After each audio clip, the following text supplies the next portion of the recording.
लंबा सफर तय करके आया हूँ तख्तगढ़ की गद्दी हासिल करने के लिए। सो तख्तगढ़ ਦੇ ਵਿੱਚ ਬੜਾ ਜ਼ਬਰਦਸਤ ਕੈਰੈਕਟਰ ਪਲੇ ਕਰਨ ਵਾਲੇ ਧੀਰਜ ਕੁਮਾਰ ਸਾਡੇ ਨਾਲ ਨੇ। ਅੱਜ ਨਾ ਭਾਜੀ ਨੂੰ ਕੰਪਲੀਮੈਂਟ ਮਿਲਣੇ ਸ਼ੁਰੂ ਹੋ ਗਏ ਕਿ ਯਾਰ ਇਹ ਉਹੀ ਮੁੰਡਾ ਨਹੀਂ ਹੈ ਜਿਹੜਾ ਵਾਰਨਿੰਗ ਦੇ ਵਿੱਚ ਸੀ। ਹੁਣ ਵੀ ਕਈ ਵਾਰੀ ਸਮਾਨ ਲੈਣ ਜਾਂਦਾ ਮਾਰਕੀਟ ਤਾਂ ਮੈਨੂੰ ਕਈ ਵਾਰੀ ਕਹਿ ਦਿੰਦੇ ਆ ਪਛਾਣਨੇ, ਕਹਿੰਦੇ ਭਾਜੀ। ਮੈਂ ਕਿਹਾ ਨਹੀਂ ਯਾਰ ਵੀ ਉਹ ਹੁਣ ਇੱਕ ਮੈਂਟਲੀ ਇੱਕ ਆਪਣੀ ਵੀ ਮੈਂ ਕਹਿੰਦਾ ਹੁੰਦਾ ਵੀ ਉਹ ਇੱਥੇ ਕੀ ਕਰੂਗਾ, ਵੀ ਉਹ ਇੱਥੇ ਕਿਵੇਂ ਹੋ ਸਕਦਾ, ਉਹ ਐਡਾ ਐਕਟਰ ਵੀ ਇੱਥੇ ਸਬਜ਼ੀ ਲਈ ਜਾਂਦਾ। ਉਹ ਕਹਿੰਦੇ ਹਾਂ ਯਾਰ ਗੱਲ ਤਾਂ ਇਹ ਵੀ ਠੀਕ ਆ ਯਾਰ, ਉਹ ਇੱਥੇ ਕਿਵੇਂ ਹੋਊਗਾ। ਪਰ ਭਾਜੀ ਤੁਹਾਡੀ ਨਾ ਸ਼ਕਲ ਉਹਦੇ ਵਰਗੀ ਬਹੁਤ ਮਿਲਦੀ ਹੈ। ਅਸੀਂ ਆਪਦੇ ਆਪ ਨੂੰ ਘੱਟ ਜੱਜ ਕਰਦੇ ਹਾਂ। ਅਸੀਂ ਆਪਦੇ ਆਪ ਨੂੰ ਕਦੇ ਇਹ ਜੱਜ ਹੀ ਨਹੀਂ ਕਰਦੇ ਕਿ ਅਸੀਂ ਕੋਈ ਸਟਰਗਲ ਕਿਉਂ ਕਰ ਰਹੇ ਹਾਂ। ਆਪਾਂ ਨੂੰ ਕਈ ਵਾਰੀ ਕੋਈ ਵੱਡਾ ਸਟਾਰ ਬਣਦਾ ਅਤੇ ਕਈ ਵਾਰੀ ਉਹ ਸੋਚਦਾ ਹੁੰਦਾ ਕਿ ਮੈਂ ਇੱਦਾਂ ਧੱਕੇ ਖਾਧੇ ਅਤੇ ਉਹ ਫਲਾਣੇ ਬੰਦੇ ਨੇ ਮੇਰੀ ਗੱਲ ਬਾਂਹ ਨਹੀਂ ਫੜੀ, ਫਲਾਣੇ ਬੰਦੇ ਨੇ ਮੇਰੀ ਗੱਲ ਨਹੀਂ ਸੁਣੀ। ਮੈਂ ਉਲਟ ਸੋਚਦਾ, ਮੈਂ ਸੋਚਦਾ ਹੁੰਦਾ ਵੀ ਯਾਰ ਫਲਾਣਾ ਬੰਦਾ ਤੁਹਾਡੀ ਬਾਂਹ ਕਿਉਂ ਫੜੇ।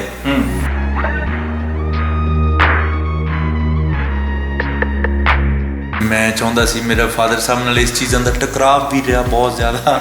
ਉਹ ਕਹਿੰਦੇ ਹੁੰਦੇ ਸੀ ਸਿੰਗਰ ਬਣਨਾ, ਐਕਟਰ ਬਣਨਾ। ਮੈਂ ਕਹਿੰਦਾ ਹੁੰਦਾ ਸੀ ਮੈਂ ਕ੍ਰਿਕਟਰ ਬਣਨਾ। ਮੈਂ ਸ਼ਾਇਦ ਕਈ ਵਾਰੀ ਉਹਨਾਂ ਨਾਲ ਟਕਰਾਵ ਕੀਤਾ ਹੋਊਗਾ, ਉਹ ਨਹੀਂ ਹੈਗੇ ਇਸ ਦੁਨੀਆ 'ਚ, ਬਟ ਉਹ ਇਸ ਫੀਲਡ ਨਾਲ ਮੈਂ ਜ਼ਿੰਦਾ ਰੱਖੇ ਕਿ ਹਾਂ ਇਹ ਸੁਪਨਾ ਸੀ ਤਾਂ ਇਹ ਮੈਂ ਕਰ ਰਿਹਾ। ਅਤੇ ਉਹ ਜਿੱਥੇ ਵੀ ਦੇਖਦੇ ਹੋਣਗੇ ਉਹ ਇਹ ਕਹਿੰਦੇ ਹੋਣਗੇ ਕਿ ਹਾਂ ਮੇਰਾ ਪੁੱਤ ਇਹ ਕੰਮ ਕਰ ਰਿਹਾ। ਮੈਂ ਇਹੀ ਕੰਮ ਉਹਨਾਂ ਨੂੰ ਕਿਹਾ ਸੀ। ਉਹਨਾਂ ਦੇ ਜਾਣ ਤੋਂ ਬਾਅਦ ਮੈਂ ਫੀਲਡ ਚੇਂਜ ਕੀਤੀ ਸੀ। ਅਸੀਂ ਆਪਦੇ ਬੱਚੇ ਦੇ ਵਿਗੜੇ ਦਾ ਕ੍ਰੈਡਿਟ ਕਿਸੇ 'ਤੇ ਨਹੀਂ ਸੁੱਟ ਸਕਦੇ। ਅਸੀਂ ਕਹਿੰਦੇ ਹਾਂ ਕਿ ਸਾਡੇ ਬੱਚੇ ਨੂੰ ਵਿਗਾੜਿਆ, ਅਸੀਂ ਇੱਕ ਸੈਕਿੰਡ ਵਿੱਚ ਕਹਿ ਦਿੰਦੇ ਹਾਂ ਵੀ ਫਲਾਣੇ ਗੀਤਾਂ ਦਾ ਰੋਲ ਆ ਜੀ, ਫਲਾਣੇ ਵਾਇਲੈਂਸ ਦਾ ਰੋਲ। ਨੋ, ਅਸੀਂ ਆਪ ਅਸੀਂ ਧਿਆਨ ਹੀ ਨਹੀਂ ਦਿੰਦੇ। ਬੱਚਾ YouTube 'ਤੇ ਲੱਗਿਆ ਹੋਇਆ, ਅਸੀਂ ਇਹ ਦੇਖ, ਅਸੀਂ ਕਦੇ ਬੱਚੇ ਨੂੰ ਧਿਆਨ ਨਹੀਂ ਦਿੰਦੇ। ਮੈਂ ਕਹਿੰਦਾ ਵੀ ਗਾਲਾਂ ਛੱਡੋ, ਸਭ ਤੋਂ ਖਤਰਨਾਕ ਹੈ ਤੁਸੀਂ ਖਬਰਾਂ ਬੰਦ ਕਰ ਦਿਓ ਘਰੇ ਦੇਖਣਾ। ਇਹਨੂੰ ਛੱਡੋ ਤੁਸੀਂ। ਨਹੀਂ ਭਾਜੀ ਸਾਡਾ ਕੰਮ ਤਾਂ ਇਹਨਾਂ ਨੂੰ ਖਬਰਾਂ ਨਹੀਂ ਸਾਡਾ ਕੰਮ ਤਾਂ ਨਹੀਂ, ਇਹ ਕੰਮ ਖਬਰਾਂ 'ਚ ਨਹੀਂ ਆਉਂਦਾ ਨਾ। ਮੈਂ ਇਹ ਕਹਿੰਦਾ ਵੀ ਜਿਹੜੇ ਨਿਊਜ਼ ਕ੍ਰੀਏਟ ਕਰਦੇ ਆ, ਤੁਸੀਂ ਇਹ ਦੇਖੋ ਨਿਊਜ਼ ਕ੍ਰੀਏਟ ਕਰਦੇ ਕਿੱਡਾ ਮਾਹੌਲ ਕ੍ਰੀਏਟ ਕਰਦੇ। ਸੋ ਇਸ ਚੀਜ਼ ਨੂੰ ਸਮਝੋ। ਮੈਂ ਕਹਿੰਦਾ ਦੱਸੋ, ਉਹ ਤਾਂ ਉਹਨਾਂ ਦਾ ਫਰਜ਼ ਆ, ਮੈਂ ਗਲਤ ਕਹਿੰਦਾ ਹੀ ਨਹੀਂ ਜੇ ਕੋਈ ਬੋਲਿਆ। ਬਟ ਹੁਣ ਜੇ ਤੁਸੀਂ ਗਾਲ ਮੈਂ ਕੱਢੀ ਆ, ਜੇ ਤੁਸੀਂ ਮੇਰੀ ਗਾਲ ਨੂੰ ਗਾਲ ਕੱਢ ਕੇ ਉਹ ਸਹੀ ਕਰਨ ਦੀ ਕੋਸ਼ਿਸ਼ ਕਰੋਗੇ ਉਹ ਤੋਂ ਇੱਕ ਹੋਰ ਗੱਲ ਲਿਖੂਗਾ, ਉਹ ਮੈਨੂੰ ਅਜੀਬ ਲੱਗੂਗਾ। ਪਰ ਵਧੀਆ ਸਾਰਿਆਂ ਦੇ ਮੈਨੂੰ ਸਿਰ ਮੱਥੇ ਆ। ਸਤਿ ਸ਼੍ਰੀ ਅਕਾਲ ਜੀ। ਹਮਦਰਦ ਟੀਵੀ ਦੇਖ ਰਹੇ ਸਾਰੇ ਦਰਸ਼ਕਾਂ ਦਾ ਐਬਸੋਲਿਊਟ ਦੇਸੀ ਦੇ ਵਿੱਚ ਬਹੁਤ ਸਵਾਗਤ ਹੈ। ਮੈਂ ਸ਼ੇਖਰ ਰਾਏ। ਸੋ ਅੱਜ ਤੁਹਾਨੂੰ ਕਿਸੇ ਦੇਸੀ ਕਲਾਕਾਰ ਦੇ ਨਾਲ ਮਿਲਾਨ ਚੱਲੇ ਆ ਔਰ ਉਹ ਦੇਸੀ ਕਲਾਕਾਰ ਮੈਂ ਤੁਹਾਨੂੰ ਇਹ ਦੱਸਣਾ ਚਾਹਾਂਗਾ ਉਹਨਾਂ ਦਾ ਸਫ਼ਰ ਬੜਾ ਇੰਟਰਸਟਿੰਗ ਹੈਗਾ ਔਰ ਅੱਜ ਉਹ ਐਸੀ ਜਗ੍ਹਾ ਦੇ ਉੱਤੇ ਪਹੁੰਚ ਗਏ ਨੇ ਜਿੱਥੇ ਸਾਹਾਂ ਤੇ ਰਾਹਾਂ ਦੋਨਾਂ ਦੀ ਹੱਦ ਖਤਮ ਹੁੰਦੀ ਹੈ, ਤਖਤਗੜ੍ਹ। ਸੋ ਤਖਤਗੜ੍ਹ ਦੇ ਵਿੱਚ ਬੜਾ ਜ਼ਬਰਦਸਤ ਕੈਰੈਕਟਰ ਪਲੇ ਕਰਨ ਵਾਲੇ ਧੀਰਜ ਕੁਮਾਰ ਸਾਡੇ ਨਾਲ ਨੇ। ਭਾਜੀ ਬਹੁਤ ਸਵਾਗਤ ਹੈ। ਸਤਿ ਸ਼੍ਰੀ ਅਕਾਲ ਜੀ। ਮੈਂ ਧੀਰਜ ਕੁਮਾਰ ਤੇ ਮੈਂ ਐਬਸੋਲਿਊਟ ਦੇਸੀ। ਕੀ ਬਾਤ ਹੈ। ਐਬਸੋਲਿਊਟ ਦੇਸੀ ਮੁੰਡਾ ਪਿੱਛੇ ਨਹੀਂ ਉਹ ਹਟਦਾ। ਇੰਚ ਸਾਡਾ ਏ ਉੱਚਾ ਬੱਲੀਏ ਛੇਤੀ ਦਿਲ ਨਹੀਂ ਹਰਦਾ। ਉਹ ਮੈਂ ਕਿਹਾ ਮੈਂ ਐਬਸੋਲਿਊਟ ਦੇਸੀ। ਮੈਂ ਕਿਹਾ ਮੈਂ ਸ਼ੇਖਰ ਰਾਏ। ਸੋ ਜਿਵੇਂ ਕਿ ਭਾਜੀ ਨੇ ਕਿਹਾ ਕਿ ਉਹ ਐਬਸੋਲਿਊਟ ਦੇਸੀ ਨੇ, ਸੋ ਪਹਿਲਾ ਸਵਾਲ ਤਾਂ ਇਹੀ ਬਣਦਾ ਧੀਰਜ ਕੁਮਾਰ ਹੈ ਨਾ। ਸੋ ਬਹੁਤ ਹੀ ਵਧੀਆ ਲੁੱਕ ਅਤੇ ਤੁਹਾਡੀ shirt I really liked it. ਜਿਹੜਾ ਪ੍ਰਿੰਟ ਹੈਗਾ ਉਹ ਮੈਨੂੰ ਬਹੁਤ ਜ਼ਿਆਦਾ ਪਸੰਦ ਆਇਆ। ਸੋ ਮਾਡਰਨਾਈਜ਼ ਹੋ ਚੁੱਕੇ ਹਾਂ ਅਸੀਂ, ਸਾਡੀ ਇੰਡਸਟਰੀ ਗਰੋ ਕਰ ਰਹੀ ਹੈ ਔਰ ਉਸ ਦੇ ਨਾਲ ਪਰ ਅਸੀਂ ਇਹ ਫੀਲ ਕਰਦੇ ਹਾਂ ਕਿ ਅਸੀਂ ਐਬਸੋਲਿਊਟ ਦੇਸੀ ਹਾਂ। ਤਾਂ ਤੁਸੀਂ ਆਪਣੇ ਲਈ ਕਿਵੇਂ ਫੀਲ ਕਰਦੇ ਹੋ ਕਿ ਤੁਸੀਂ ਐਬਸੋਲਿਊਟ ਦੇਸੀ? ਮੈਂ ਬਹੁਤ ਦੇਸੀ ਹਾਂ ਜੀ। ਮੈਂ ਬੰਦਾ ਘਰ 'ਚ ਜਦੋਂ ਪਹੁੰਚਦਾ ਤਾਂ ਉਹ ਮੈਨੂੰ ਲੱਗਦਾ ਟੋਟਲੀ ਦੇਸੀ ਹੋ ਜਾਂਦਾ। ਅਸੀਂ ਜਦੋਂ ਐਕਟ ਕਰਦੇ ਹਾਂ ਜਾਂ ਅਸੀਂ ਪਰਫੋਰਮ ਕਰਦੇ ਹਾਂ ਤਾਂ ਇੱਕ ਟੋਟਲੀ ਡਿਫਰੈਂਟ ਹੁੰਦੇ ਹਾਂ। ਮੈਂ ਘਰ ਜਾਂਦਾ, ਮੈਂ ਅਜੇ ਵੀ ਖਾਣਾ ਆਪ ਬਣਾਉਣਾ, ਮੈਂ ਆਪਦੀ ਸਫਾਈ ਫਲੈਟ ਦੀ ਆਪ ਕਰਦਾ। ਕਿਉਂਕਿ ਮੇਰੇ ਫਾਦਰ ਸਾਹਿਬ ਕਹਿੰਦੇ ਹੁੰਦੇ ਸੀ ਕਿ ਹੱਥੀਂ ਬਣ ਜਿਸ ਨੇ ਹੀ ਖੇਤੀ ਕਦੇ ਨਾ ਹੁੰਦੇ ਬੱਤੀਆਂ ਤੋਂ ਤੇਤੀ, ਵੀ ਜਿਹੜਾ ਹੱਥੀਂ ਕੰਮ ਕਰ ਲੈਂਦੇ ਹਾਂ। ਸੋ ਮੈਨੂੰ ਆਪਦਾ ਹੱਥੀਂ ਕੰਮ ਕਰਨਾ ਵਧੀਆ ਲੱਗਦਾ ਔਰ ਘਰ ਦੀ ਰੋਟੀ ਮੈਂ ਬਾਹਰੋਂ ਬਹੁਤ ਘੱਟ ਖਾਂਦਾ ਅਤੇ ਘਰ ਦੀ ਰੋਟੀ ਮੈਨੂੰ ਵਧੀਆ ਲੱਗਦੀ ਹੈ। ਉਹੀ ਆਪਣਾ ਜਿਹੜਾ ਦੇਸੀ ਫੂਡ, ਲੱਸੀ, ਦਾਲ, ਉਹ ਸਾਰੀਆਂ ਚੀਜ਼ਾਂ ਜਿਹੜੀਆਂ ਆਪਾਂ ਘਰ 'ਚ ਬਣਾਉਂਦੇ ਹਾਂ। ਵਿੱਚ। ਕੀ ਬਾਤ ਹੈ। ਸੋ ਕਹਿਣ ਦਾ ਮਤਲਬ ਹੈ ਆਪਣੇ ਅਤੀਤ ਦੇ ਨਾਲ, ਆਪਣੇ ਪ੍ਰੈਜ਼ੈਂਟ ਦੇ ਨਾਲ, ਆਪਣੀ ਧਰਤੀ ਦੇ ਨਾਲ ਜੁੜਿਆ ਹੋਇਆ ਜਿਹੜਾ ਬੰਦਾ ਹੈ ਉਸੇ ਨੂੰ ਅਸੀਂ ਕਹਿ ਸਕਦੇ ਹਾਂ ਛੱਡ ਹੀ ਨਹੀਂ ਸਕਦੇ ਆਪਦੀ ਧਰਤੀ ਨਾਲ, ਸਾਨੂੰ ਜੁੜਨਾ ਹੀ ਪਊਗਾ, ਅਸੀਂ ਛੱਡ ਹੀ ਨਹੀਂ ਸਕਦੇ ਧਰਤੀ। ਅਸੀਂ ਉਦੋਂ ਹੀ ਛੱਡਦੇ ਹਾਂ ਜਦੋਂ ਅਸੀਂ ਪੂਰੇ ਹੁੰਦੇ ਹਾਂ। ਅੱਜ ਨਾ ਭਾਜੀ ਨੂੰ ਕੰਪਲੀਮੈਂਟ ਮਿਲਣੇ ਸ਼ੁਰੂ ਹੋ ਗਏ ਕਿ ਯਾਰ ਇਹ ਉਹੀ ਮੁੰਡਾ ਨਹੀਂ ਹੈ ਜਿਹੜਾ ਵਾਰਨਿੰਗ ਦੇ ਵਿੱਚ ਸੀ। ਵੈਸੇ ਪਛਾਣ ਇਸ ਕਰਕੇ ਵੀ ਨਹੀਂ ਸਮ ਟਾਈਮ ਆਉਂਦੀ ਹੁੰਦੀ, ਭਾਜੀ ਨਾ ਆਪਣੇ ਲੁੱਕਸ ਦੇ ਨਾਲ ਐਕਸਪੈਰੀਮੈਂਟ ਬਹੁਤ ਕਰਦੇ। ਸੋ ਇਹ ਸਾਰੀਆਂ ਗੱਲਾਂ ਕਰਨ ਵਾਲੇ ਹੈ। ਤੁਹਾਡਾ ਕਰੀਅਰ ਬਹੁਤ ਜ਼ਿਆਦਾ ਮੈਂ ਦੇਖਿਆ ਕਿ ਲੰਬਾ ਰਿਹਾ ਔਰ ਸੰਘਰਸ਼ ਵੀ ਹੁੰਦਾ, ਬਟ ਉਸ ਸੰਘਰਸ਼ ਨੂੰ ਕਿਤੇ ਨਾ ਕਿਤੇ ਅਸੀਂ ਇੰਜੋਏ ਵੀ ਕਰਦੇ ਹਾਂ। ਬਟ ਧੀਰਜ ਕੁਮਾਰ ਦੇ ਵਿੱਚ ਮੈਂ ਇੱਕ ਅਲੱਗ ਤਰ੍ਹਾਂ ਦੀ ਕੁਆਲਿਟੀ ਫੀਲ ਕੀਤੀ ਹੈ, ਔਰ ਉਹ ਇੱਕ ਕੁਆਲਿਟੀ ਫੀਲ ਕੀਤੀ ਹੈ ਜੋ ਮੈਂ ਹਮੇਸ਼ਾ ਲੱਭਣ ਦੀ ਕੋਸ਼ਿਸ਼ ਕਰਦਾ ਹੁੰਦਾ ਸੀਗਾ ਪੰਜਾਬੀ ਐਕਟਰਸ ਦੇ ਵਿੱਚ, ਵਰਸਟੈਲਿਟੀ। ਸੋ ਵਰਸਟੈਲਿਟੀ ਤੁਹਾਡੇ ਲਈ ਕੰਪਲੀਮੈਂਟ ਹੈ ਕਿ you are a versatile actor. ਔਰ ਪੰਜਾਬੀ ਸਿਨੇਮਾ ਨੂੰ ਐਸੇ ਐਕਟਰ ਦੀ ਬਹੁਤ ਲੋੜ ਸੀ, ਪਰ ਇੱਥੇ ਇਹ ਸੀ ਕਿ ਸਿੰਗਰਸ ਨੂੰ ਪਹਿਲ ਮਿਲਦੀ ਹੁੰਦੀ ਸੀ, ਐਕਟਰਸ ਨੂੰ ਕਿਤੇ ਪਿੱਛੇ ਕੀਤਾ ਜਾਂਦਾ ਸੀ। ਸੋ ਐਜ਼ ਐਨ ਐਕਟਰ ਤੁਹਾਡੀ ਜਰਨੀ ਕੀ ਕਹਿੰਦੀ ਹੈ, ਤੁਸੀਂ ਕੀ ਲਰਨ? ਮੈਨੂੰ ਇਹ ਲੱਗਦਾ ਹੈ ਕਿ ਭਾਜੀ ਕਿ ਮੇਕਰਸ 'ਤੇ ਬਹੁਤ ਚੀਜ਼ਾਂ ਡਿਪੈਂਡ ਹੁੰਦੀਆਂ ਨੇ, ਆਪਾਂ ਇਕੱਲੇ ਐਕਟਰ ਕੁਛ ਨਹੀਂ ਕਰ ਸਕਦੇ। ਜਦੋਂ ਵਰਸਟੈਲਿਟੀ ਆਉਣੀ ਸ਼ੁਰੂ ਹੋਈ ਤਾਂ ਉਹ ਮੇਕਰਸ ਆਉਣੇ ਸ਼ੁਰੂ ਹੋਏ, ਨਵੇਂ ਯੰਗ ਟੈਲੈਂਟ ਆ ਜਿਹੜਾ, ਜਿਵੇਂ ਮੈਂ ਵਾਰਨਿੰਗ ਕੀਤੀ ਅਮਰ ਹੁੰਦਲ ਯੰਗ ਬ੍ਰਿਗੇਡ, ਉਸ ਤੋਂ ਬਾਅਦ ਤਖਤਗੜ੍ਹ ਕੀਤੀ ਬਲਜੀਤ ਯੰਗ ਬ੍ਰਿਗੇਡ, ਤਾਂ ਉਹ ਜਿਹੜਾ ਟੈਲੈਂਟ ਆਉਣਾ ਸ਼ੁਰੂ ਹੋ ਗਿਆ, ਆਡੀਅנס ਦੀ ਇੱਕ ਸਮਝ ਬਹੁਤ ਵੱਧ ਗਈ ਆ ਪਿਛਲੇ 2 ਸਾਲਾਂ ਦੇ ਵਿੱਚ। ਉਹਨਾਂ ਨੇ ਕੰਟੈਂਟ ਇੰਨਾ ਦੇਖ ਲਿਆ, ਤਾਂ ਉਹ ਚੀਜ਼ ਹੌਲੀ ਹੌਲੀ ਐਕਟਰ ਉਦੋਂ ਹੀ ਕਰ ਪਾਉਂਦਾ ਜਦੋਂ ਬਣਾਉਣ ਵਾਲਾ ਉਸ ਲੈਵਲ 'ਤੇ ਆਵੇ, ਲਿਖਣ ਵਾਲਾ ਉਸ ਲੈਵਲ 'ਤੇ ਆਵੇ। ਕਿਸੇ ਨੇ ਕਰੈਕਟਰ ਲਿਖਿਆ, ਉਸ ਤੋਂ ਬਾਅਦ ਬਣਾਇਆ, ਫਿਰ ਅਸੀਂ ਐਕਟਰ ਉਹਦੇ ਵਿੱਚ ਇੱਕ ਫਿਲਰ ਹੁੰਦੇ ਆ ਕਿ ਹਾਂ ਵੀ ਆਹ ਕਰੈਕਟਰ ਫਲਾਣਾ ਐਕਟਰ ਕਰੂਗਾ ਫਲਾਣਾ। ਮੇਰੀ ਥੋੜ੍ਹੀ ਜਿਹੀ ਕੋਸ਼ਿਸ਼ ਇਹ ਰਹਿੰਦੀ ਆ ਕਿ ਮੈਂ ਲੁੱਕ 'ਤੇ ਥੋੜ੍ਹਾ ਜਿਹਾ ਬਹੁਤ ਇਹ ਹੁੰਦਾ ਕਿ ਕਰੈਕਟਰ ਦੀ ਲੁੱਕ ਬਹੁਤ ਡਿਫਰੈਂਟ ਹੋਣੀ ਚਾਹੀਦੀ। ਔਰ ਮੈਂ ਆਮ ਲਾਈਫ ਵਿੱਚ ਨਹੀਂ ਪਹਿਚਾਣ ਆਉਂਦਾ ਕਿਸੇ ਦਿਨ। ਮੈਂ ਹੁਣ ਵੀ ਕਈ ਵਾਰੀ ਸਮਾਨ ਲੈਣ ਜਾਂਦਾ ਮਾਰਕੀਟ, ਤਾਂ ਮੈਨੂੰ ਕਈ ਵਾਰੀ ਕਹਿ ਦਿੰਦੇ ਆ ਪਛਾਣਨੇ, ਕਹਿੰਦੇ ਭਾਜੀ, ਮੈਂ ਕਿਹਾ ਨਹੀਂ ਯਾਰ ਵੀ ਉਹ ਹੁਣ ਇੱਕ ਮੈਂਟਲੀ ਇੱਕ ਆਪਣੀ ਵੀ ਮੈਂ ਕਹਿੰਦਾ ਹੁੰਦਾ ਵੀ ਉਹ ਇੱਥੇ ਕੀ ਕਰੂਗਾ, ਵੀ ਉਹ ਇੱਥੇ ਕਿਵੇਂ ਹੋ ਸਕਦਾ, ਉਹ ਐਡਾ ਐਕਟਰ ਵੀ ਇੱਥੇ ਸਬਜ਼ੀ ਲਈ ਜਾਂਦਾ। ਉਹ ਕਹਿੰਦੇ ਹਾਂ ਯਾਰ ਗੱਲ ਤਾਂ ਇਹ ਵੀ ਠੀਕ ਆ ਯਾਰ, ਉਹ ਇੱਥੇ ਕਿਵੇਂ ਹੋਊਗਾ। ਪਰ ਭਾਜੀ ਤੁਹਾਡੀ ਨਾ ਸ਼ਕਲ ਉਹਦੇ ਵਰਗੀ ਬਹੁਤ ਮਿਲਦੀ ਹੈ ਜੀ, ਲੱਗਦੇ ਹੋ ਉਹਦੇ ਵਰਗੇ ਹਨ। ਉਹ ਮਜ਼ਾ ਆਉਂਦਾ ਮੈਨੂੰ। ਤੇ ਬਾਕੀ ਹੁਣ ਬਹੁਤ ਸਾਰੀਆਂ ਚੀਜ਼ਾਂ ਕ੍ਰੀਏਟ ਹੋ ਰਹੀਆਂ ਨੇ, ਔਰ ਜਿਹੜੀ ਪੜ੍ਹੇ ਲਿਖੇ ਮੇਕਰਸ, ਵਧੀਆ ਪ੍ਰੋਡਿਊਸਰਸ ਮੇਕਰ, ਜਿਵੇਂ ਮੈਂ ਇਹਦਾ ਬਹੁਤ ਕ੍ਰੈਡਿਟ ਮੈਂ ਹੰਬਲ ਮੋਸ਼ਨ ਪਿਕਚਰ ਨੂੰ ਵੀ ਦਿੰਦਾ, ਗਿੱਪੀ ਵੀਰੇਰਾ ਨੂੰ, ਕਿਉਂਕਿ ਤੁਸੀਂ ਦੇਖਿਆ ਹੋਣਾ ਕਿ ਉਹ ਵਰਸਟੈਲਿਟੀ ਸਕ੍ਰਿਪਟਾਂ ਦੀ ਬਹੁਤ ਕ੍ਰੀਏਟ ਕਰਦੇ ਆ। ਉਸ ਤੋਂ ਬਾਅਦ ਮੈਂ ਹੁਣ ਤਬਾਹ ਫਿਲਮ ਕਰ ਰਿਹਾ ਪਰਮੀਸ਼ ਵੀਰੇ ਨਾਲ, ਪਰਮੀਸ਼ ਫਿਲਮ ਅਸੀਂ ਅੱਗੇ ਵੀ ਪ੍ਰੋਜੈਕਟ ਕਰ ਰਹੇ ਹਾਂ ਮੈਂ ਤੇ ਪਾਰੂ, ਤਾਂ ਉਹ ਵੀ ਬਹੁਤ ਟੋਟਲੀ ਡਿਫਰੈਂਟ ਆ। ਵੀ ਉਹ ਇੱਕ ਹੁਣ ਜਿਵੇਂ ਕਹਿ ਦਈਏ ਵੀ ਆਡੀਅנס ਡਿਮਾਂਡ ਕਰਦੀ ਆ, ਆਡੀਅנס ਨੇ ਇੰਨਾ ਸਿਨੇਮਾ ਦੇਖ ਲਿਆ, ਇੰਨੇ ਸਮਝਦਾਰ ਨੇ। ਜਿਵੇਂ ਮੈਂ ਅੱਗੇ ਇੰਟਰਵਿਊ 'ਚ ਗੱਲ ਕਰ ਰਿਹਾ ਸੀ ਕਿ ਅਸੀਂ 1 ਸਾਲ 'ਚ ਮੰਨ ਲਓ 2 ਫਿਲਮਾਂ ਕਰਦੇ ਹਾਂ, 3 ਫਿਲਮਾਂ ਕਰਦੇ ਹਾਂ, 3 ਮਹੀਨੇ ਸ਼ੂਟ ਚੱਲਦਾ, 9 ਮਹੀਨੇ ਅਸੀਂ ਕੰਟੈਂਟ ਦੇਖ ਲਿਆ ਜਾਂ ਕੁਛ ਵੀ। ਆਡੀਅנס 12 ਮਹੀਨੇ ਆਪਦਾ ਕੰਮ ਕਰਦੀ, ਉਹ 12 ਮਹੀਨੇ ਕੰਟੈਂਟ ਦੇਖਦੀ ਹੈ, ਅਤੇ ਉਹ ਆਪਦੇ ਕੰਮ 'ਚ ਇੰਨੀ ਕੁ ਪਰਿਪੱਕ ਆ, ਉਹ 1 ਸੈਕਿੰਡ 'ਚ ਕਹਿ ਦਿੰਦੀ ਆ ਇਹ ਚੀਜ਼ ਵਧੀਆ ਨਹੀਂ, ਇਹ ਚੀਜ਼ ਕਾਪੀ ਆ, ਇਹ ਇੱਥੋਂ ਚੱਕੀ ਆ। ਤਾਂ ਹੁਣ ਇਮਤਿਹਾਨ ਜਿਵੇਂ ਕਹਿ ਹੁਣ ਪ੍ਰੋਸੈਸ ਬਹੁਤ ਟਫ ਹੋ ਗਿਆ। ਹੁਣ ਤੁਹਾਨੂੰ ਕ੍ਰੀਏਟ ਕਰਨ ਲਈ ਬਹੁਤ ਜ਼ੋਰ ਲੱਗਦਾ। ਹੁਣ ਤੁਸੀਂ ਹਲਕੇ 'ਚ ਨਹੀਂ ਲੈ ਸਕਦੇ, ਚਾਹੇ ਕੋਈ ਵੱਡਾ ਸਟਾਰ ਆ, ਉਹਦੀ ਫਿਲਮ ਵੀ ਦੂਜੇ ਤੀਜੇ ਦਿਨ। ਮੈਨੂੰ ਬਹੁਤ ਸੋਹਣੀ ਚੀਜ਼ ਲੱਗੀ ਸੀ ਜਦੋਂ ਆਮਿਰ ਖਾਨ ਸਾਹਿਬ ਦੀ ਫਿਲਮ ਆਈ ਸੀ ਥੱਗ ਆਫ ਹਿੰਦੁਸਤਾਨ, ਅਤੇ ਉਹਨਾਂ ਨੇ ਉਸ ਤੋਂ ਬਾਅਦ ਸੌਰੀ ਫੀਲ ਕੀਤਾ ਸੀ ਕਿ ਮੈਂ ਵਧੀਆ ਫਿਲਮ ਨਹੀਂ ਬਣਾ ਪਾਇਆ। ਉਹ ਮੈਨੂੰ ਇੰਨੀ ਪਿਆਰਾ ਜੈਸਚਰ ਲੱਗਿਆ ਸੀ ਵੀ ਕਿਆ ਬਾਤ ਹੈ ਵੀ ਐਡਾ ਵੱਡਾ ਸਟਾਰ ਕਹਿ ਰਿਹਾ ਕਿ ਹਾਂ। ਸੋ ਆਡੀਅנס ਬਹੁਤ ਵੱਡੀ ਚੀਜ਼, ਔਰ ਇੰਨੀ ਵੱਡੀ ਇਨਵੈਸਟਮੈਂਟ ਵਾਲੀ ਫਿਲਮ ਸੀ, ਉਹਦੇ ਲਈ ਇਹ ਕਹਿ ਔਰ ਹੁਣ ਤਾਂ ਤੁਸੀਂ ਨਹੀਂ ਆਡੀਅנס ਨੂੰ ਪਾਗਲ ਨਹੀਂ ਬਣਾ ਸਕਦੇ। ਹੁਣ ਕੰਟੈਂਟ ਚੱਲੇਗਾ, ਹੈ ਨਾ। ਹੁਣ ਇੱਦਾਂ ਨਹੀਂ ਚੱਲੇਗਾ ਕਿ ਤੁਸੀਂ ਕੁਝ ਵੀ ਕਰ ਲਿਆ। ਅੱਛਾ, ਜਿਸ ਟਾਈਮ ਨਿਧੀ ਸਿੰਘ ਦੇ ਵਿੱਚ ਤੁਸੀਂ ਡੈਬਿਊ ਕੀਤਾ, ਬਟ ਮੇਰੇ ਵਰਗੇ ਲੋਕਾਂ ਨੂੰ ਵੀ ਸ਼ਾਇਦ ਇਹ ਲੱਗਦਾ ਹੋਵੇ ਵੀ ਮੈਂ ਵੀ ਭਾਜੀ ਨਾਲ ਆ ਕੇ ਜਦੋਂ ਗੱਲ ਕੀਤੀ, ਟੂ ਬੀ ਵੈਰੀ ਓਨੈਸਟ, ਮੈਂ ਕਿਹਾ ਭਾਜੀ ਵਾਰਨਿੰਗ ਦੇ ਵਿੱਚ ਤੁਸੀਂ ਡੈਬਿਊ ਕੀਤਾ। ਭਾਜੀ ਕਹਿੰਦੇ ਮੈਨੂੰ ਨਾ ਲੋਕੀ ਪਛਾਣਦੇ ਨਹੀਂ, ਮੈਂ ਇੰਨੇ ਕੈਰੈਕਟਰਸ ਕੀਤੇ ਨੇ ਔਰ ਇੰਨੀ ਲੁੱਕਸ ਜਿਹੜੀਆਂ ਨੇ ਚੇਂਜ ਕੀਤੀਆਂ, ਸੋ ਮੈਨੂੰ ਲੋਕੀ ਪਛਾਣਦੇ ਨਹੀਂ। ਨਿਧੀ ਸਿੰਘ ਦੇ ਵਿੱਚ ਤੁਸੀਂ ਜਿਸ ਟਾਈਮ ਡੈਬਿਊ ਕੀਤਾ, ਉਸ ਟਾਈਮ ਦੇ ਵਿੱਚ ਉਹ ਫਿਲਮ ਵੀ ਟੋਟਲੀ ਵੱਖਰੇ ਸਬਜੈਕਟ ਦੇ ਉੱਤੇ, ਔਰ ਇੱਦਾਂ ਦੇ ਸਬਜੈਕਟ ਦੇ ਉੱਤੇ ਸੀਗੀ ਕਿ ਜਿਹੜਾ ਕਿ ਰਿਸਕ ਸੀ, ਪਿਓਰਲੀ ਰਿਸਕ ਸੀਗਾ। ਸੋ ਉਸ ਦੇ ਨਾਲ ਮੈਂ ਤਖਤਗੜ੍ਹ ਦੀ ਗੱਲ ਕਰਾਂਗਾ, ਪਰ ਉਸ ਤੋਂ ਪਹਿਲਾਂ ਮੈਂ ਸਟਾਰਟ ਤੁਹਾਡਾ ਜਾਣਨਾ ਚਾਹਾਂਗਾ ਕਿ ਉਹ ਜਿਹੜਾ ਸਟਾਰਟ ਸੀਗਾ ਉਹ ਕਿਵੇਂ ਦਾ ਰਿਹਾ। ਹਾਲਾਂਕਿ ਫਿਲਮ ਨੂੰ ਐਪਰੀਸੀਏਸ਼ਨਸ ਮਿਲੀਆਂ, ਬਟ ਸ਼ਾਇਦ ਕਲੈਕਸ਼ਨਸ ਦੇ ਵਿੱਚ ਉਹ ਕੰਮ ਨਹੀਂ ਜੀ ਉਹ ਮੇਰੇ ਲਈ ਤਾਂ ਬਹੁਤ ਖਾਸ ਸੀ, ਕਿਉਂਕਿ ਮੈਂ ਫਸਟ ਟਾਈਮ ਇੱਕ ਫਿਲਮ ਦਾ ਹਿੱਸਾ ਬਣਿਆ। ਮੈਨੂੰ ਪਤਾ ਲੱਗਿਆ ਵੀ ਹਾਂ ਆਹ ਫਿਲਮ ਸ਼ੂਟ ਹੁੰਦੀ ਆ। ਤੁਹਾਡੇ ਲਈ ਇਹ ਬਹੁਤ ਪਿਆਰੀ ਚੀਜ਼ ਹੁੰਦੀ, ਮੇਰੇ ਲਈ ਉਹ ਇੱਕ ਜਿਵੇਂ ਕਹਿ ਦਈਏ ਇੱਕ ਲੈਕਚਰ, ਇੱਕ ਕਲਾਸ, ਜਿਵੇਂ ਆਪਣੀ ਇੱਕ ਲੱਗਦੀ ਹੈ ਇੱਕ ਕਲਾਸ, ਉਹ ਸੀ। ਆਡੀਸ਼ਨ ਦਿੱਤਾ ਸੀ ਮੇਰੇ ਨਾਲ ਮੇਰੇ ਡਿਪਾਰਟਮੈਂਟ ਤੋਂ ਮੇਰੇ 2 ਮਿੱਤਰ ਹੈਗੇ ਸੀ, ਅਸੀਂ ਆਡੀਸ਼ਨ ਦਿੱਤਾ ਸੀ, ਅਸੀਂ ਗੁੰਡੇ ਦੇ ਮਗਰ 4 ਉਹਦੇ ਦੋਸਤ ਹੈਗੇ ਸੀ।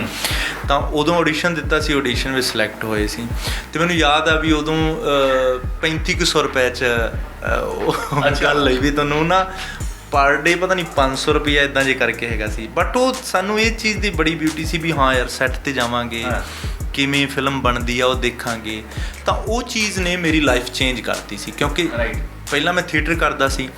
ਥੀਏਟਰ ਦੇ ਵਿੱਚ ਜਿਵੇਂ ਕਹਿ ਦਈਏ ਕਿ ਬਹੁਤ ਜ਼ੋਰ ਲੱਗਦਾ, ਸਾਡਾ ਥੀਏਟਰ ਉਹਨਾਂ ਨਹੀਂ ਉਸ ਚੀਜ਼ ਲੈਵਲ 'ਤੇ ਪਹੁੰਚਿਆ। ਤਾਂ ਉਦੋਂ ਮੈਨੂੰ ਥੀਏਟਰ ਟਫ ਹੀ ਲੱਗਦਾ ਸੀ, ਮੈਨੂੰ ਲੱਗਦਾ ਸੀ ਵੀ ਥੀਏਟਰ ਮੇਰੇ ਵਾਸਤੇ ਦੀ ਗੇਮ ਹੀ ਨਹੀਂ।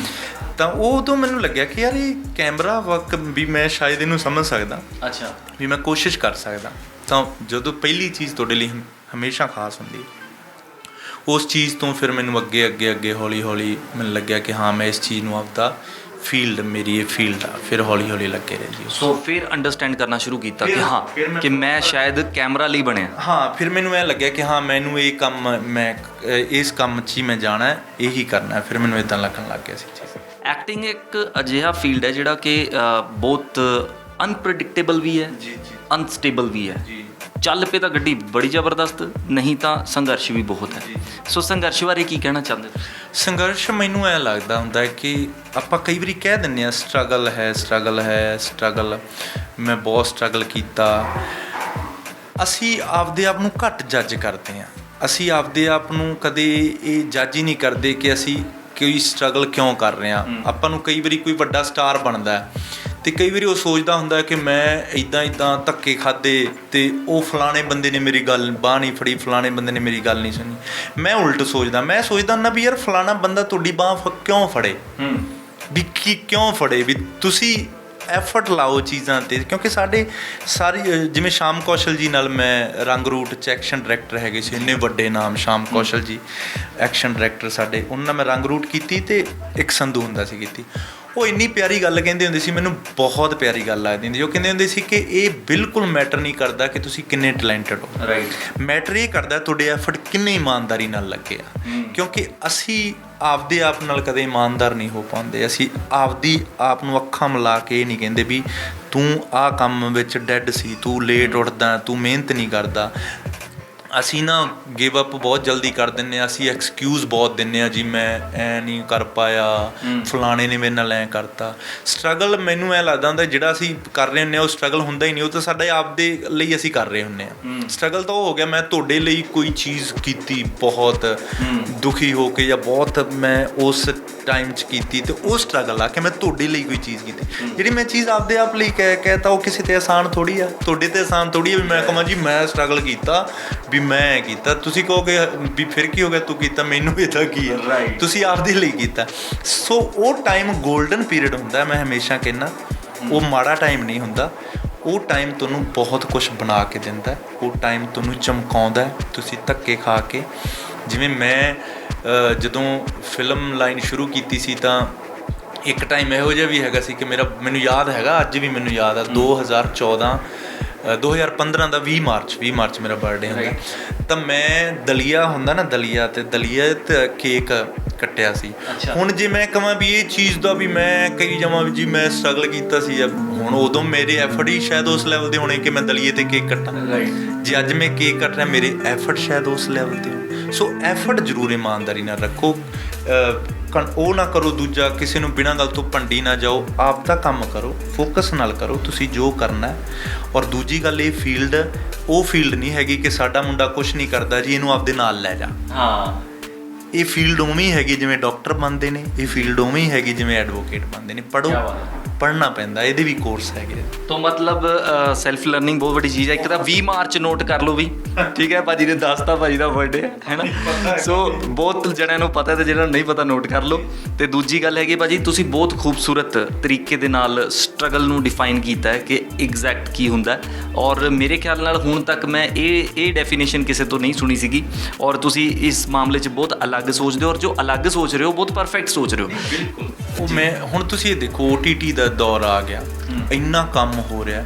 ਜੇ ਹੁਣ ਵੀ ਕੋਈ ਕਹੇ ਕਿ ਐਕਟਰ ਕਿ ਮੈਨੂੰ ਕੰਮ ਨਹੀਂ ਮਿਲ ਰਿਹਾ, ਫਿਰ ਸੱਚੀ ਮੈਂ ਕਹਿ ਰਿਹਾ ਉਹਦੇ ਐਫਰਟ 'ਚ ਕਿਤੇ ਨਾ ਕਿਤੇ ਦਿੱਕਤ ਵੀ ਉਹਨੂੰ ਆਪਦੇ ਐਫਰਟ ਜਾਂ ਆਪਦਾ ਸਟਾਈਲ ਚੇਂਜ ਕਰਨਾ ਚਾਹੀਦਾ, ਜਾਂ ਉਹਨੂੰ ਇਹ ਪਤਾ ਕਰਨਾ ਚਾਹੀਦਾ ਕਿ ਉਹਦੇ ਵਿੱਚ ਕੀ ਯੂਨੀਕ ਹੈਗਾ, ਉਹਨੂੰ ਕੀ ਆ, ਔਰ ਉਹ ਚੀਜ਼ ਹਾਸਲ ਹੁੰਦੀ ਹੈ। ਮੈਂ ਆਪਦੀ ਅੱਖੀਂ ਦੇਖੀ ਹੋਏ, ਮੇਰੇ ਸਾਹਮਣੇ ਮੈਂ ਦੇਖੇ ਹੋਏ ਆ, ਮੇਰੇ ਥੀਏਟਰ ਆਰਟਿਸਟ, ਮੇਰੇ ਮਿੱਤਰ ਉਹ ਗਰੋ ਕਰਦੇ ਦੇਖੇ ਹੋਏ ਆ ਮੈਂ ਆਪਦੇ ਅੱਖਾਂ ਦੇ ਸਾਹਮਣੇ। ਜਗਜੀਤ ਪਤਾਲ ਲੋਕ ਜੋ ਹੁਣ ਬਾਲੀਵੁੱਡ 'ਚ ਚਲਾ ਗਿਆ, ਅਸੀਂ ਮਿੱਤਰ ਆ, ਇਕੱਠੇ ਰਹਿੰਦੇ ਆ, ਮੈਂ ਆਪਦੀ ਅੱਖਾਂ ਦੇ ਸਾਹਮਣੇ ਉਹਨੂੰ ਵੱਡਾ ਹੁੰਦੇ ਦੇਖਿਆ, ਉਹਦੇ ਐਫਰਟ, ਉਹਦੀ ਮਿਹਨਤ, ਔਰ ਬਿਲਕੁਲ ਐਂ ਜਿਵੇਂ ਕਹਦੀ ਆਪਦੇ ਕੰਮ ਨਾਲ ਮਤਲਬ। ਸੋ ਇਹ ਚੀਜ਼। ਸੋ ਆਉਂਦੇ ਹਾਂ ਹੁਣ ਤਖਤਗੜ੍ਹ ਦੀ ਗੱਲ ਕਰਦੇ ਹਾਂ। So how it happened? Takhatgarh ਮੈਂ ਪਹਿਲਾਂ ਇਹਦਾ ਫਸਟ ਸੀਜ਼ਨ ਦਾ ਹਿੱਸਾ ਨਹੀਂ ਸੀ, ਮੈਂ ਸੈਕੰਡ ਸੀਜ਼ਨ 'ਚ ਆਉਣਾ ਸੀ। ਅਤੇ ਬਲਜੀਤ ਜਿਹਨੇ ਲਿਖੀ ਆ ਔਰ ਡਾਇਰੈਕਟ ਕੀਤੀ ਆ, ਉਹ ਮੇਰਾ ਸਕੂਲ ਟਾਈਮ ਦਾ ਫਰੈਂਡ ਆ, ਅਸੀਂ ਬਹੁਤ ਪੱਕੇ ਫਰੈਂਡ ਆ, ਫੈਮਲੀਅਰ ਫਰੈਂਡ। ਅਤੇ ਪਹਿਲੀ ਵਾਰੀ ਅਸੀਂ ਇਕੱਠੇ ਕੰਮ ਕਰ ਰਹੇ ਸੀ। ਮੈਂ ਮਤਲਬ ਫਿਲਮਾਂ ਕਾਫੀ ਪਿੱਛੇ ਤੋਂ ਕਰ ਚੁੱਕਿਆ ਸੀ, ਬਟ ਕਦੇ ਸਬੱਬ ਨਹੀਂ ਹੋਇਆ, ਕਦੇ ਉਹਨੇ ਵੀ ਮੈਨੂੰ ਨਹੀਂ ਕਿਹਾ ਵੀ, ਅਸੀਂ ਇੱਕ ਦੂਜੇ ਨੂੰ ਕਦੇ ਕਿਹਾ ਹੀ ਨਹੀਂ ਵੀ ਮੈਨੂੰ ਵੀ ਕੰਮ ਦਵਾ ਯਾਰ ਕੁਛ ਵੀ ਹੈ ਨਾ। ਤਾਂ ਉਹ ਇੱਕ ਉਹਨੇ ਆਪਦੀ ਸਟਰਗਲ, ਆਪਦੀ ਮਿਹਨਤ ਲੱਗਿਆ ਰਿਹਾ ਕਿ ਹਾਂ ਮੈਂ ਆਪਦੇ ਦਮ 'ਤੇ ਆਉਣਾ। ਤਾਂ ਫਿਰ ਤਖਤਗੜ੍ਹ ਦੀ ਸਾਡੀ ਸਕ੍ਰਿਪਟ ਡਿਸਕਸ ਹੋਈ, ਕਹਿੰਦਾ ਵੀ ਸੈਕਿੰਡ ਸੀਜ਼ਨ ਦੇ ਵਿੱਚ ਆਪਾਂ ਤੂੰ ਐਂਟਰੀ ਕਰਨੀ ਹੈ। ਮੈਂ ਹੋ ਕੇ ਫਿਰ ਉਹ ਪਹਿਲਾਂ ਫਿਲਮ ਸੀ ਇਹ, ਫਿਰ ਇਹਨੂੰ ਲੋਕਡਾਊਨ ਕਰਕੇ ਵੈਬ ਸੀਰੀਜ਼ 'ਚ ਕਨਵਰਟ ਕੀਤਾ। ਵੈਬ ਸੀਰੀਜ਼ ਜਦੋਂ ਕਨਵਰਟ ਕੀਤਾ ਤਾਂ ਇਹਦੇ ਸਕਰੀਨ ਪਲੇ ਨਾਲ ਸਾਨੂੰ ਛੇੜਛਾੜ ਕਰਨੀ ਪਈ, ਕਿਉਂਕਿ ਫਿਰ ਟੋਟਲੀ ਚੀਜ਼ ਡਿਫਰੈਂਟ ਹੋ ਗਈ ਸੀ। ਪਹਿਲਾਂ ਫਿਲਮਾਂ ਦੇ ਪਾਰਟ ਬਣਨੇ ਸੀ, ਹੁਣ ਵੈਬ ਸੀਰੀਜ਼ ਬਣ ਰਹੀ ਆ। ਫਿਰ ਸਕਰੀਨ ਪਲੇ ਥੋੜ੍ਹਾ ਜਿਹਾ ਚੇਂਜ ਕੀਤਾ, ਫਿਰ ਨੋਨ ਲੀਨੀਅਰ ਚੀਜ਼ਾਂ ਕੀਤੀਆਂ, ਚੀਜ਼ਾਂ ਪਿੱਛੋਂ ਤੋਂ ਅੱਗੇ ਕੀਤੀਆਂ। ਫਿਰ ਪਿਛਲੇ ਸੈਕਿੰਡ ਸੀਜ਼ਨ ਦੇ ਕੁਝ ਸੀਨ ਉਹ ਲੇਅਰਸ ਜੋੜ ਕੇ ਫਿਰ ਮੇਰੇ ਕਰੈਕਟਰ ਨੂੰ ਫਸਟ ਸੀਜ਼ਨ 'ਚ ਇੰਟਰੋਡਿਊਸ ਕੀਤਾ। ਗੇਲੇ ਦਾ ਕਰੈਕਟਰ ਮੇਰਾ ਰਾਜਸਥਾਨੀ ਬੰਦਾ ਅਤੇ ਪ੍ਰੋਪਰ ਰਾਜਸਥਾਨੀ ਹੈ, ਅਤੇ ਉਹਦੀ ਲੁੱਕ ਐਂਡ ਉਹ ਸਾਰਾ ਅਸੀਂ ਰਾਜਸਥਾਨੀ ਓਬਜ਼ਰਵ ਕੀਤਾ ਸੀ। ਲੁੱਕ ਅਸੀਂ ਸਾਰੀ ਟੀਮ ਨੇ ਡਿਸਕਸ ਕੀਤੀ ਵੀ ਇੱਦਾਂ ਇੱਦਾਂ ਰੱਖਾਂਗੇ। ਮੈਨੂੰ ਇਹ ਸੀ ਕਿ ਪਿਛਲੇ ਵਾਰਨਿੰਗ ਨਾਲੋਂ ਜਾਂ ਡਿਫਰੈਂਟ ਹੋਵੇ ਲੁੱਕ, ਵੀ ਉਹਦੇ ਨਾਲ ਜੇ ਮੈਂ ਦਾੜੀ ਰੱਖ ਕੇ ਜਾਂ ਕਰਲੀ ਹੇਅਰ ਰੱਖੂੰਗਾ ਤਾਂ ਉਹ ਸੇਮ ਨਾ ਲੱਗੇ, ਕਿ ਕਿਉਂਕਿ ਅਗਰੈਸਿਵ ਦੋਨਾਂ ਦੇ ਕਰੈਕਟਰ ਦੇ ਵਿੱਚ ਇੱਕ ਸੇਮ ਚੀਜ਼ ਹੈਗੀ ਸੀ, ਉਹ ਹੈਗੀ ਸੀ ਅਗਰੈਸਿਵ। ਦੋਨੋਂ ਕਰੈਕਟਰ ਅਗਰੈਸਿਵ ਨੇ। ਦੋਨਾਂ 'ਚ ਇੱਕ ਚੀਜ਼ ਇਹ ਡਿਫਰੈਂਟ ਹੈਗਾ ਸੀ ਕਿ ਜਿਹੜਾ ਛਿੰਦਾ ਉਹ ਥੋੜ੍ਹਾ ਜਿਹਾ ਕਾਹਲਾ ਚੱਲਦਾ, ਉਹ ਡਿਸੀਜ਼ਨ ਜਲਦੀ ਲੈਂਦਾ, ਵੀ ਦੇਖਦਾ ਨਹੀਂ ਵੀ ਚਾਚੇ ਨੂੰ ਮਾਰਤਾ, ਵੀ ਉਹ ਦੇਖਦਾ ਨਹੀਂ, ਉਤਾਵਲਾ ਹੈ, ਉਹਨੂੰ ਬਸ ਇਹ ਆ ਵੀ ਜਲਦੀ ਜਿਹੜੀ ਚੀਜ਼ ਜਲਦੀ ਹੋਵੇ। ਗੇਲਾ ਹੈਗਾ ਉਹ ਬਹੁਤ ਆਰਾਮ ਨਾਲ ਜਾਂਦਾ, ਉਹ ਬੰਦੇ ਨੂੰ ਜੇ ਲੜਨ ਤੋਂ ਪਹਿਲਾਂ 100 ਵਾਰੀ ਸੋਚਦਾ, ਘੱਟ ਬੋਲਦਾ। ਤਾਂ ਫਿਰ ਮੈਨੂੰ ਸੀ ਕਿ ਲੁੱਕ ਵੀ ਡਿਫਰੈਂਟ ਹੋਣੀ ਚਾਹੀਦੀ, ਕਿਉਂਕਿ ਉਹ ਸੇਮ ਨਾ ਹੋਵੇ। ਵੀ ਉਹ ਜਿੱਥੇ ਤੁਸੀਂ ਦੇਖੋਗੇ 5ਵੇਂ ਸੀਜ਼ਨ ਵਿੱਚ ਵੀ ਉਹ ਕੋਈ ਚੀਜ਼ ਬਰੂਟਲ ਚੀਜ਼ ਕਰਦਾ ਤਾਂ ਉਹ ਪਹਿਲਾਂ ਸੋਚਦਾ, ਰੀਕਾਲ ਕਰਦਾ, ਫਿਰ ਉਹ ਸੋਚਦਾ ਕਿ ਹਾਂ ਮੈਂ ਇਸ ਬੰਦੇ ਤੋਂ ਕਿਸੇ ਚੀਜ਼ ਦਾ ਬਦਲਾ ਲੈਣਾ। ਫਿਰ ਉਹ ਸੋਚਦਾ ਹੈ ਵੀ ਮੈਂ ਪਿਸਟਲ ਯੂਜ਼ ਕਰਨਾ ਜਾਂ ਮਤਲਬ ਮੈਂ ਗੋਲੀ ਵੇਸਟ ਨਹੀਂ ਕਰਨੀ। ਉਹ ਇੰਨਾ ਜ਼ੋਰ ਲਾਉਂਦਾ। ਸੋ ਮੈਂ ਇਹ ਦੇਖ ਰਿਹਾ ਕਿ ਆਪਾਂ ਸੁਣ ਹੀ ਰਹੇ ਸੀਗੇ ਤਾਂ ਇੱਕ ਵਿਜ਼ੂਅਲਾਈਜੇਸ਼ਨ ਬਣਨੀ ਸ਼ੁਰੂ ਹੋ ਗਈ ਸੀ, ਹੈ ਨਾ। ਹਾਊ ਇੰਟਰਸਟਿੰਗ ਕਿ ਇਹ ਵੈਬ ਸੀਰੀਜ਼ ਕਿੰਨੀ ਇੰਟਰਸਟਿੰਗ ਹੈਗੀ ਔਰ ਤੁਹਾਡੇ ਲਈ ਅਵੇਲੇਬਲ ਹੈ, ਸਟਾਰਟ ਹੋ ਚੁੱਕੇ ਨੇ, ਹੈ ਨਾ। ਤਿੰਨ ਐਪੀਸੋਡ ਆ ਜੀ। ਐਮੀਗੋਜ਼ ਮੋਸ਼ਨ ਪਿਕਚਰਸ YouTube ਚੈਨਲ 'ਤੇ ਪੰਜਾਬੀ ਅਤੇ ਹਿੰਦੀ ਦੋਨੋਂ ਲੈਂਗੁਏਜ ਵਿੱਚ। ਇਸ ਤੋਂ ਬਾਅਦ 20 ਤਰੀਕ ਨੂੰ ਅਸੀਂ ਇੱਕ OTT ਵੱਡਾ ਪਲੇਟਫਾਰਮ ਆ, ਅਸੀਂ ਅਜੇ ਨਾਮ ਰਿਵੀਲ ਨਹੀਂ ਕਰ ਸਕਦੇ ਕਿਉਂਕਿ ਉਹਨਾਂ ਦੀ ਕੁਛ ਐਗਰੀਮੈਂਟਸ ਹੈਗੇ ਆ। ਪੂਰੀ ਵੈਬ ਸੀਰੀਜ਼ ਉਹਦੇ 'ਤੇ ਆ ਜੂਗੀ, ਉਹਦੇ ਤੋਂ ਪਹਿਲਾਂ YouTube 'ਤੇ ਸਾਰੀ ਵੈਬ ਸੀਰੀਜ਼। ਸੋ ਜਿਵੇਂ ਤੁਹਾਡੇ ਕੈਰੈਕਟਰ ਦੀ ਮੈਂ ਦੇਖ ਰਿਹਾ ਸੀ, ਹੁਣ ਮੈਂ ਪੋਸਟਰਸ ਦੇਖ ਰਿਹਾ ਸੀਗਾ ਔਰ ਬੜੇ ਸਾਰੇ ਲੋਕਾਂ ਨੇ ਲੁੱਕਸ ਦੇਖੇ ਵੀ ਹੋਣੇ, ਔਰ ਜਿਵੇਂ ਤੁਸੀਂ ਕਿਹਾ ਕਿ ਡਿਫਰੈਂਟ ਲੱਗਣਾ ਚਾਹੀਦਾ ਸੀਗਾ ਜੋ ਉਹ ਮੁੱਛਾਂ ਵਾਲਾ ਸਟਾਈਲ ਬਣਾਇਆ। ਔਰ ਵੈਸੇ ਵੀ ਇੱਕ ਰਾਜਸਥਾਨ ਦਾ ਕੈਰੈਕਟਰ ਹੈ, ਸੋ ਡੈਫੀਨੇਟਲੀ ਥੋੜ੍ਹਾ ਉੱਧਰ ਦੇ ਲੋਕ ਕਿਵੇਂ ਦਿਖਦੇ ਨੇ, ਹਾਂ, ਉਸ ਤਰੀਕੇ ਨਾਲ ਆਉਣਾ ਵੀ ਜ਼ਰੂਰੀ ਹੈ। ਪਰ ਮੈਂ ਇੱਕ ਇਹ ਚੀਜ਼ ਦੇਖ ਰਿਹਾ ਕਿ ਜਦੋਂ ਮੈਂ ਪੋਸਟਰ ਨੂੰ ਦੇਖਦਾ ਨਾ ਤਾਂ ਮੈਨੂੰ ਐਂ ਲੱਗਦਾ ਕਿ ਮੈਨੂੰ ਇਹ ਲੱਗਦਾ ਨਹੀਂ ਹੈ ਕਿ ਮੈਂ ਇੱਕ ਪੰਜਾਬ 'ਚ ਬਣੀ ਹੋਈ ਫਿਲਮ ਜਾਂ ਕਿਸੇ ਪੰਜਾਬੀ ਐਕਟਰ ਨੂੰ ਇਸ ਤਰੀਕੇ ਨਾਲ ਦੇਖ ਰਿਹਾ। ਸੋ ਲੈਵਲ ਕ੍ਰੀਏਟ ਹੋ ਜਾਂਦਾ ਇੱਕ, ਲਾਈਕ ਮੈਂ ਉਸ ਨੂੰ ਕੰਪੇਅਰ ਕਰ ਸਕਦਾ ਬਾਲੀਵੁੱਡ ਨਾਲ, ਸਾਊਥ ਸਿਨੇਮਾ ਦੇ ਨਾਲ। ਸੋ ਸ਼ਾਇਦ ਇਹ ਕੰਪਲੀਮੈਂਟ ਤੁਹਾਨੂੰ ਮਿਲੇ ਵੀ ਹੋਣ।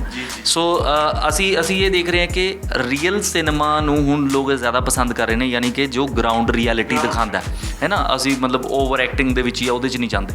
ਸੋ ਜਦੋਂ ਤੁਹਾਡੇ ਕੋਲ ਇੱਦਾਂ ਦੇ ਕੈਰੈਕਟਰ ਆਉਂਦੇ ਨੇ, ਹੁਣ ਕੀ ਤੁਸੀਂ ਟਾਈਮਲੀ ਆਪਣੇ ਆਪ ਨੂੰ ਇਹੋ ਜਿਹੇ ਕੈਰੈਕਟਰਸ ਦੇ ਲਈ ਆਪਣੇ ਅੰਦਰ ਉਹ ਚੀਜ਼ ਢਾਲਣੀ ਸ਼ੁਰੂ ਕੀਤੀ ਐਜ਼ ਐਨ ਐਕਟਰ, ਜਾਂ ਫਿਰ ਸ਼ੁਰੂ ਤੋਂ ਕਿਤੇ ਨਾ ਕਿਤੇ ਦਿਲ ਨੂੰ ਇਦਾਂ ਦੇ ਐਕਟ ਪਸੰਦ ਸੀਗੇ ਕਿ ਯਾਰ ਕੁਝ ਇਦਾਂ ਦਾ ਕਰਨ ਦਾ ਮੌਕਾ ਮਿਲੂਗਾ ਤਾਂ ਮੈਂ ਇਹ ਚੀਜ਼ ਕਰੂੰਗਾ? ਬਿਲਕੁਲ, ਜਦੋਂ ਆਪਾਂ ਸਿਨੇਮਾ ਦੇਖਦੇ ਹਾਂ ਤੇ ਕਿਤੇ ਨਾ ਕਿਤੇ ਜੇ ਆਪਾਂ ਆਡੀਅנס ਦੇ ਤੌਰ ਤੇ ਸਿਨੇਮਾ ਦੇਖ ਰਹੇ ਹਾਂ ਤਾਂ ਸੇਮ ਟਾਈਮ ਤੇ ਆਪਾਂ ਐਕਟਰ ਵੀ ਹੁੰਦੇ ਹਾਂ। ਤਾਂ ਆਪਣੇ ਦਿਮਾਗ 'ਚ ਚੀਜ਼ਾਂ ਚੱਲਦੀਆਂ। ਜਦੋਂ ਮੈਂ ਹਾਲੀਵੁੱਡ ਦਾ ਕੋਈ ਕਨਸੈਪਟ ਦੇਖਦਾ ਜਾਂ ਸਾਊਥ ਦਾ ਕੋਈ ਕਨਸੈਪਟ ਦੇਖਦਾ ਤਾਂ ਮੇਰੇ ਦਿਮਾਗ 'ਚ ਵੀ ਇਹ ਹੁੰਦਾ ਵੀ ਅਸੀਂ ਵੀ ਕਿਉਂਕਿ ਸਿਨੇਮੇ ਦੀ ਕੋਈ ਲੈਂਗੁਏਜ ਨਹੀਂ ਹੁੰਦੀ, ਮੈਨੂੰ ਲੱਗਦਾ ਉਹ ਯੂਨੀਵਰਸਲ ਆ। ਸਿਨੇਮਾ ਹੁਣ ਇੰਨਾ ਕੁ ਯੂਨੀਵਰਸਲ ਹੋ ਗਿਆ, ਉਹ ਕਿਤੇ ਵੀ ਬਣ ਰਿਹਾ, ਆਪਣੇ ਤੱਕ ਪਹੁੰਚ ਰਿਹਾ। ਮਨੀ ਹੀਸਟ ਦੇਖੋ ਕਿੱਥੇ ਬਣੀ, ਫਿਰ ਫਲੋਪ ਰਹੀ ਵੈਬ ਸੀਰੀਜ਼, ਫਿਰ ਉਹਨੂੰ ਨੈਟਫਲਿਕਸ ਨੇ ਚੱਕਿਆ, ਫਿਰ ਉਹ ਟੌਪ ਵੈਬ ਸੀਰੀਜ਼ ਬਣ ਗਈ। ਉਹ ਫਿਰ ਸਾਨੂੰ ਸਾਡੀ ਵੀ ਲੱਗਣ ਲੱਗ ਗਈ। ਅਸੀਂ ਫਿਰ ਚਾਹੁੰਦੇ ਹੁੰਦੇ ਹਾਂ ਵੀ ਇਹ ਹਿੰਦੀ 'ਚ ਵੀ ਡੱਬ ਹੋਵੇ, ਇਹ ਪੰਜਾਬੀ 'ਚ ਵੀ ਡੱਬ ਹੋਵੇ। ਜਿਵੇਂ ਹੁਣ ਆਸ਼ਰਮ 3 ਜਿਹੜੀ ਆ ਰਹੀ ਆ ਉਹ ਪੰਜਾਬੀ 'ਚ ਵੀ ਡੱਬ ਹੋਈ ਆ। ਇਹ ਕਿੰਨੀ ਬਿਊਟੀ ਆ ਕਿ ਸਾਡਾ ਪੰਜਾਬੀ ਆਡੀਅנס ਇੰਨੀ ਕੁ ਵੱਡੀ ਹੋਣ ਲੱਗ ਗਈ ਆ ਕਿ ਲੋਕ ਕਹਿੰਦੇ ਨੇ ਵੀ ਪੰਜਾਬੀ 'ਚ ਵੀ ਡੱਬ ਕਰੋ ਯਾਰ ਚੀਜ਼ਾਂ। ਵੀ ਉਹ ਪੰਜਾਬੀ ਜਿਵੇਂ ਕੁਛ ਫਿਲਮਾਂ ਆਪਣੀਆਂ ਪੰਜਾਬੀ ਫਿਲਮਾਂ ਕੁਛ ਹਿੰਦੀ 'ਚ ਡੱਬ ਹੋਈਆਂ ਨੇ।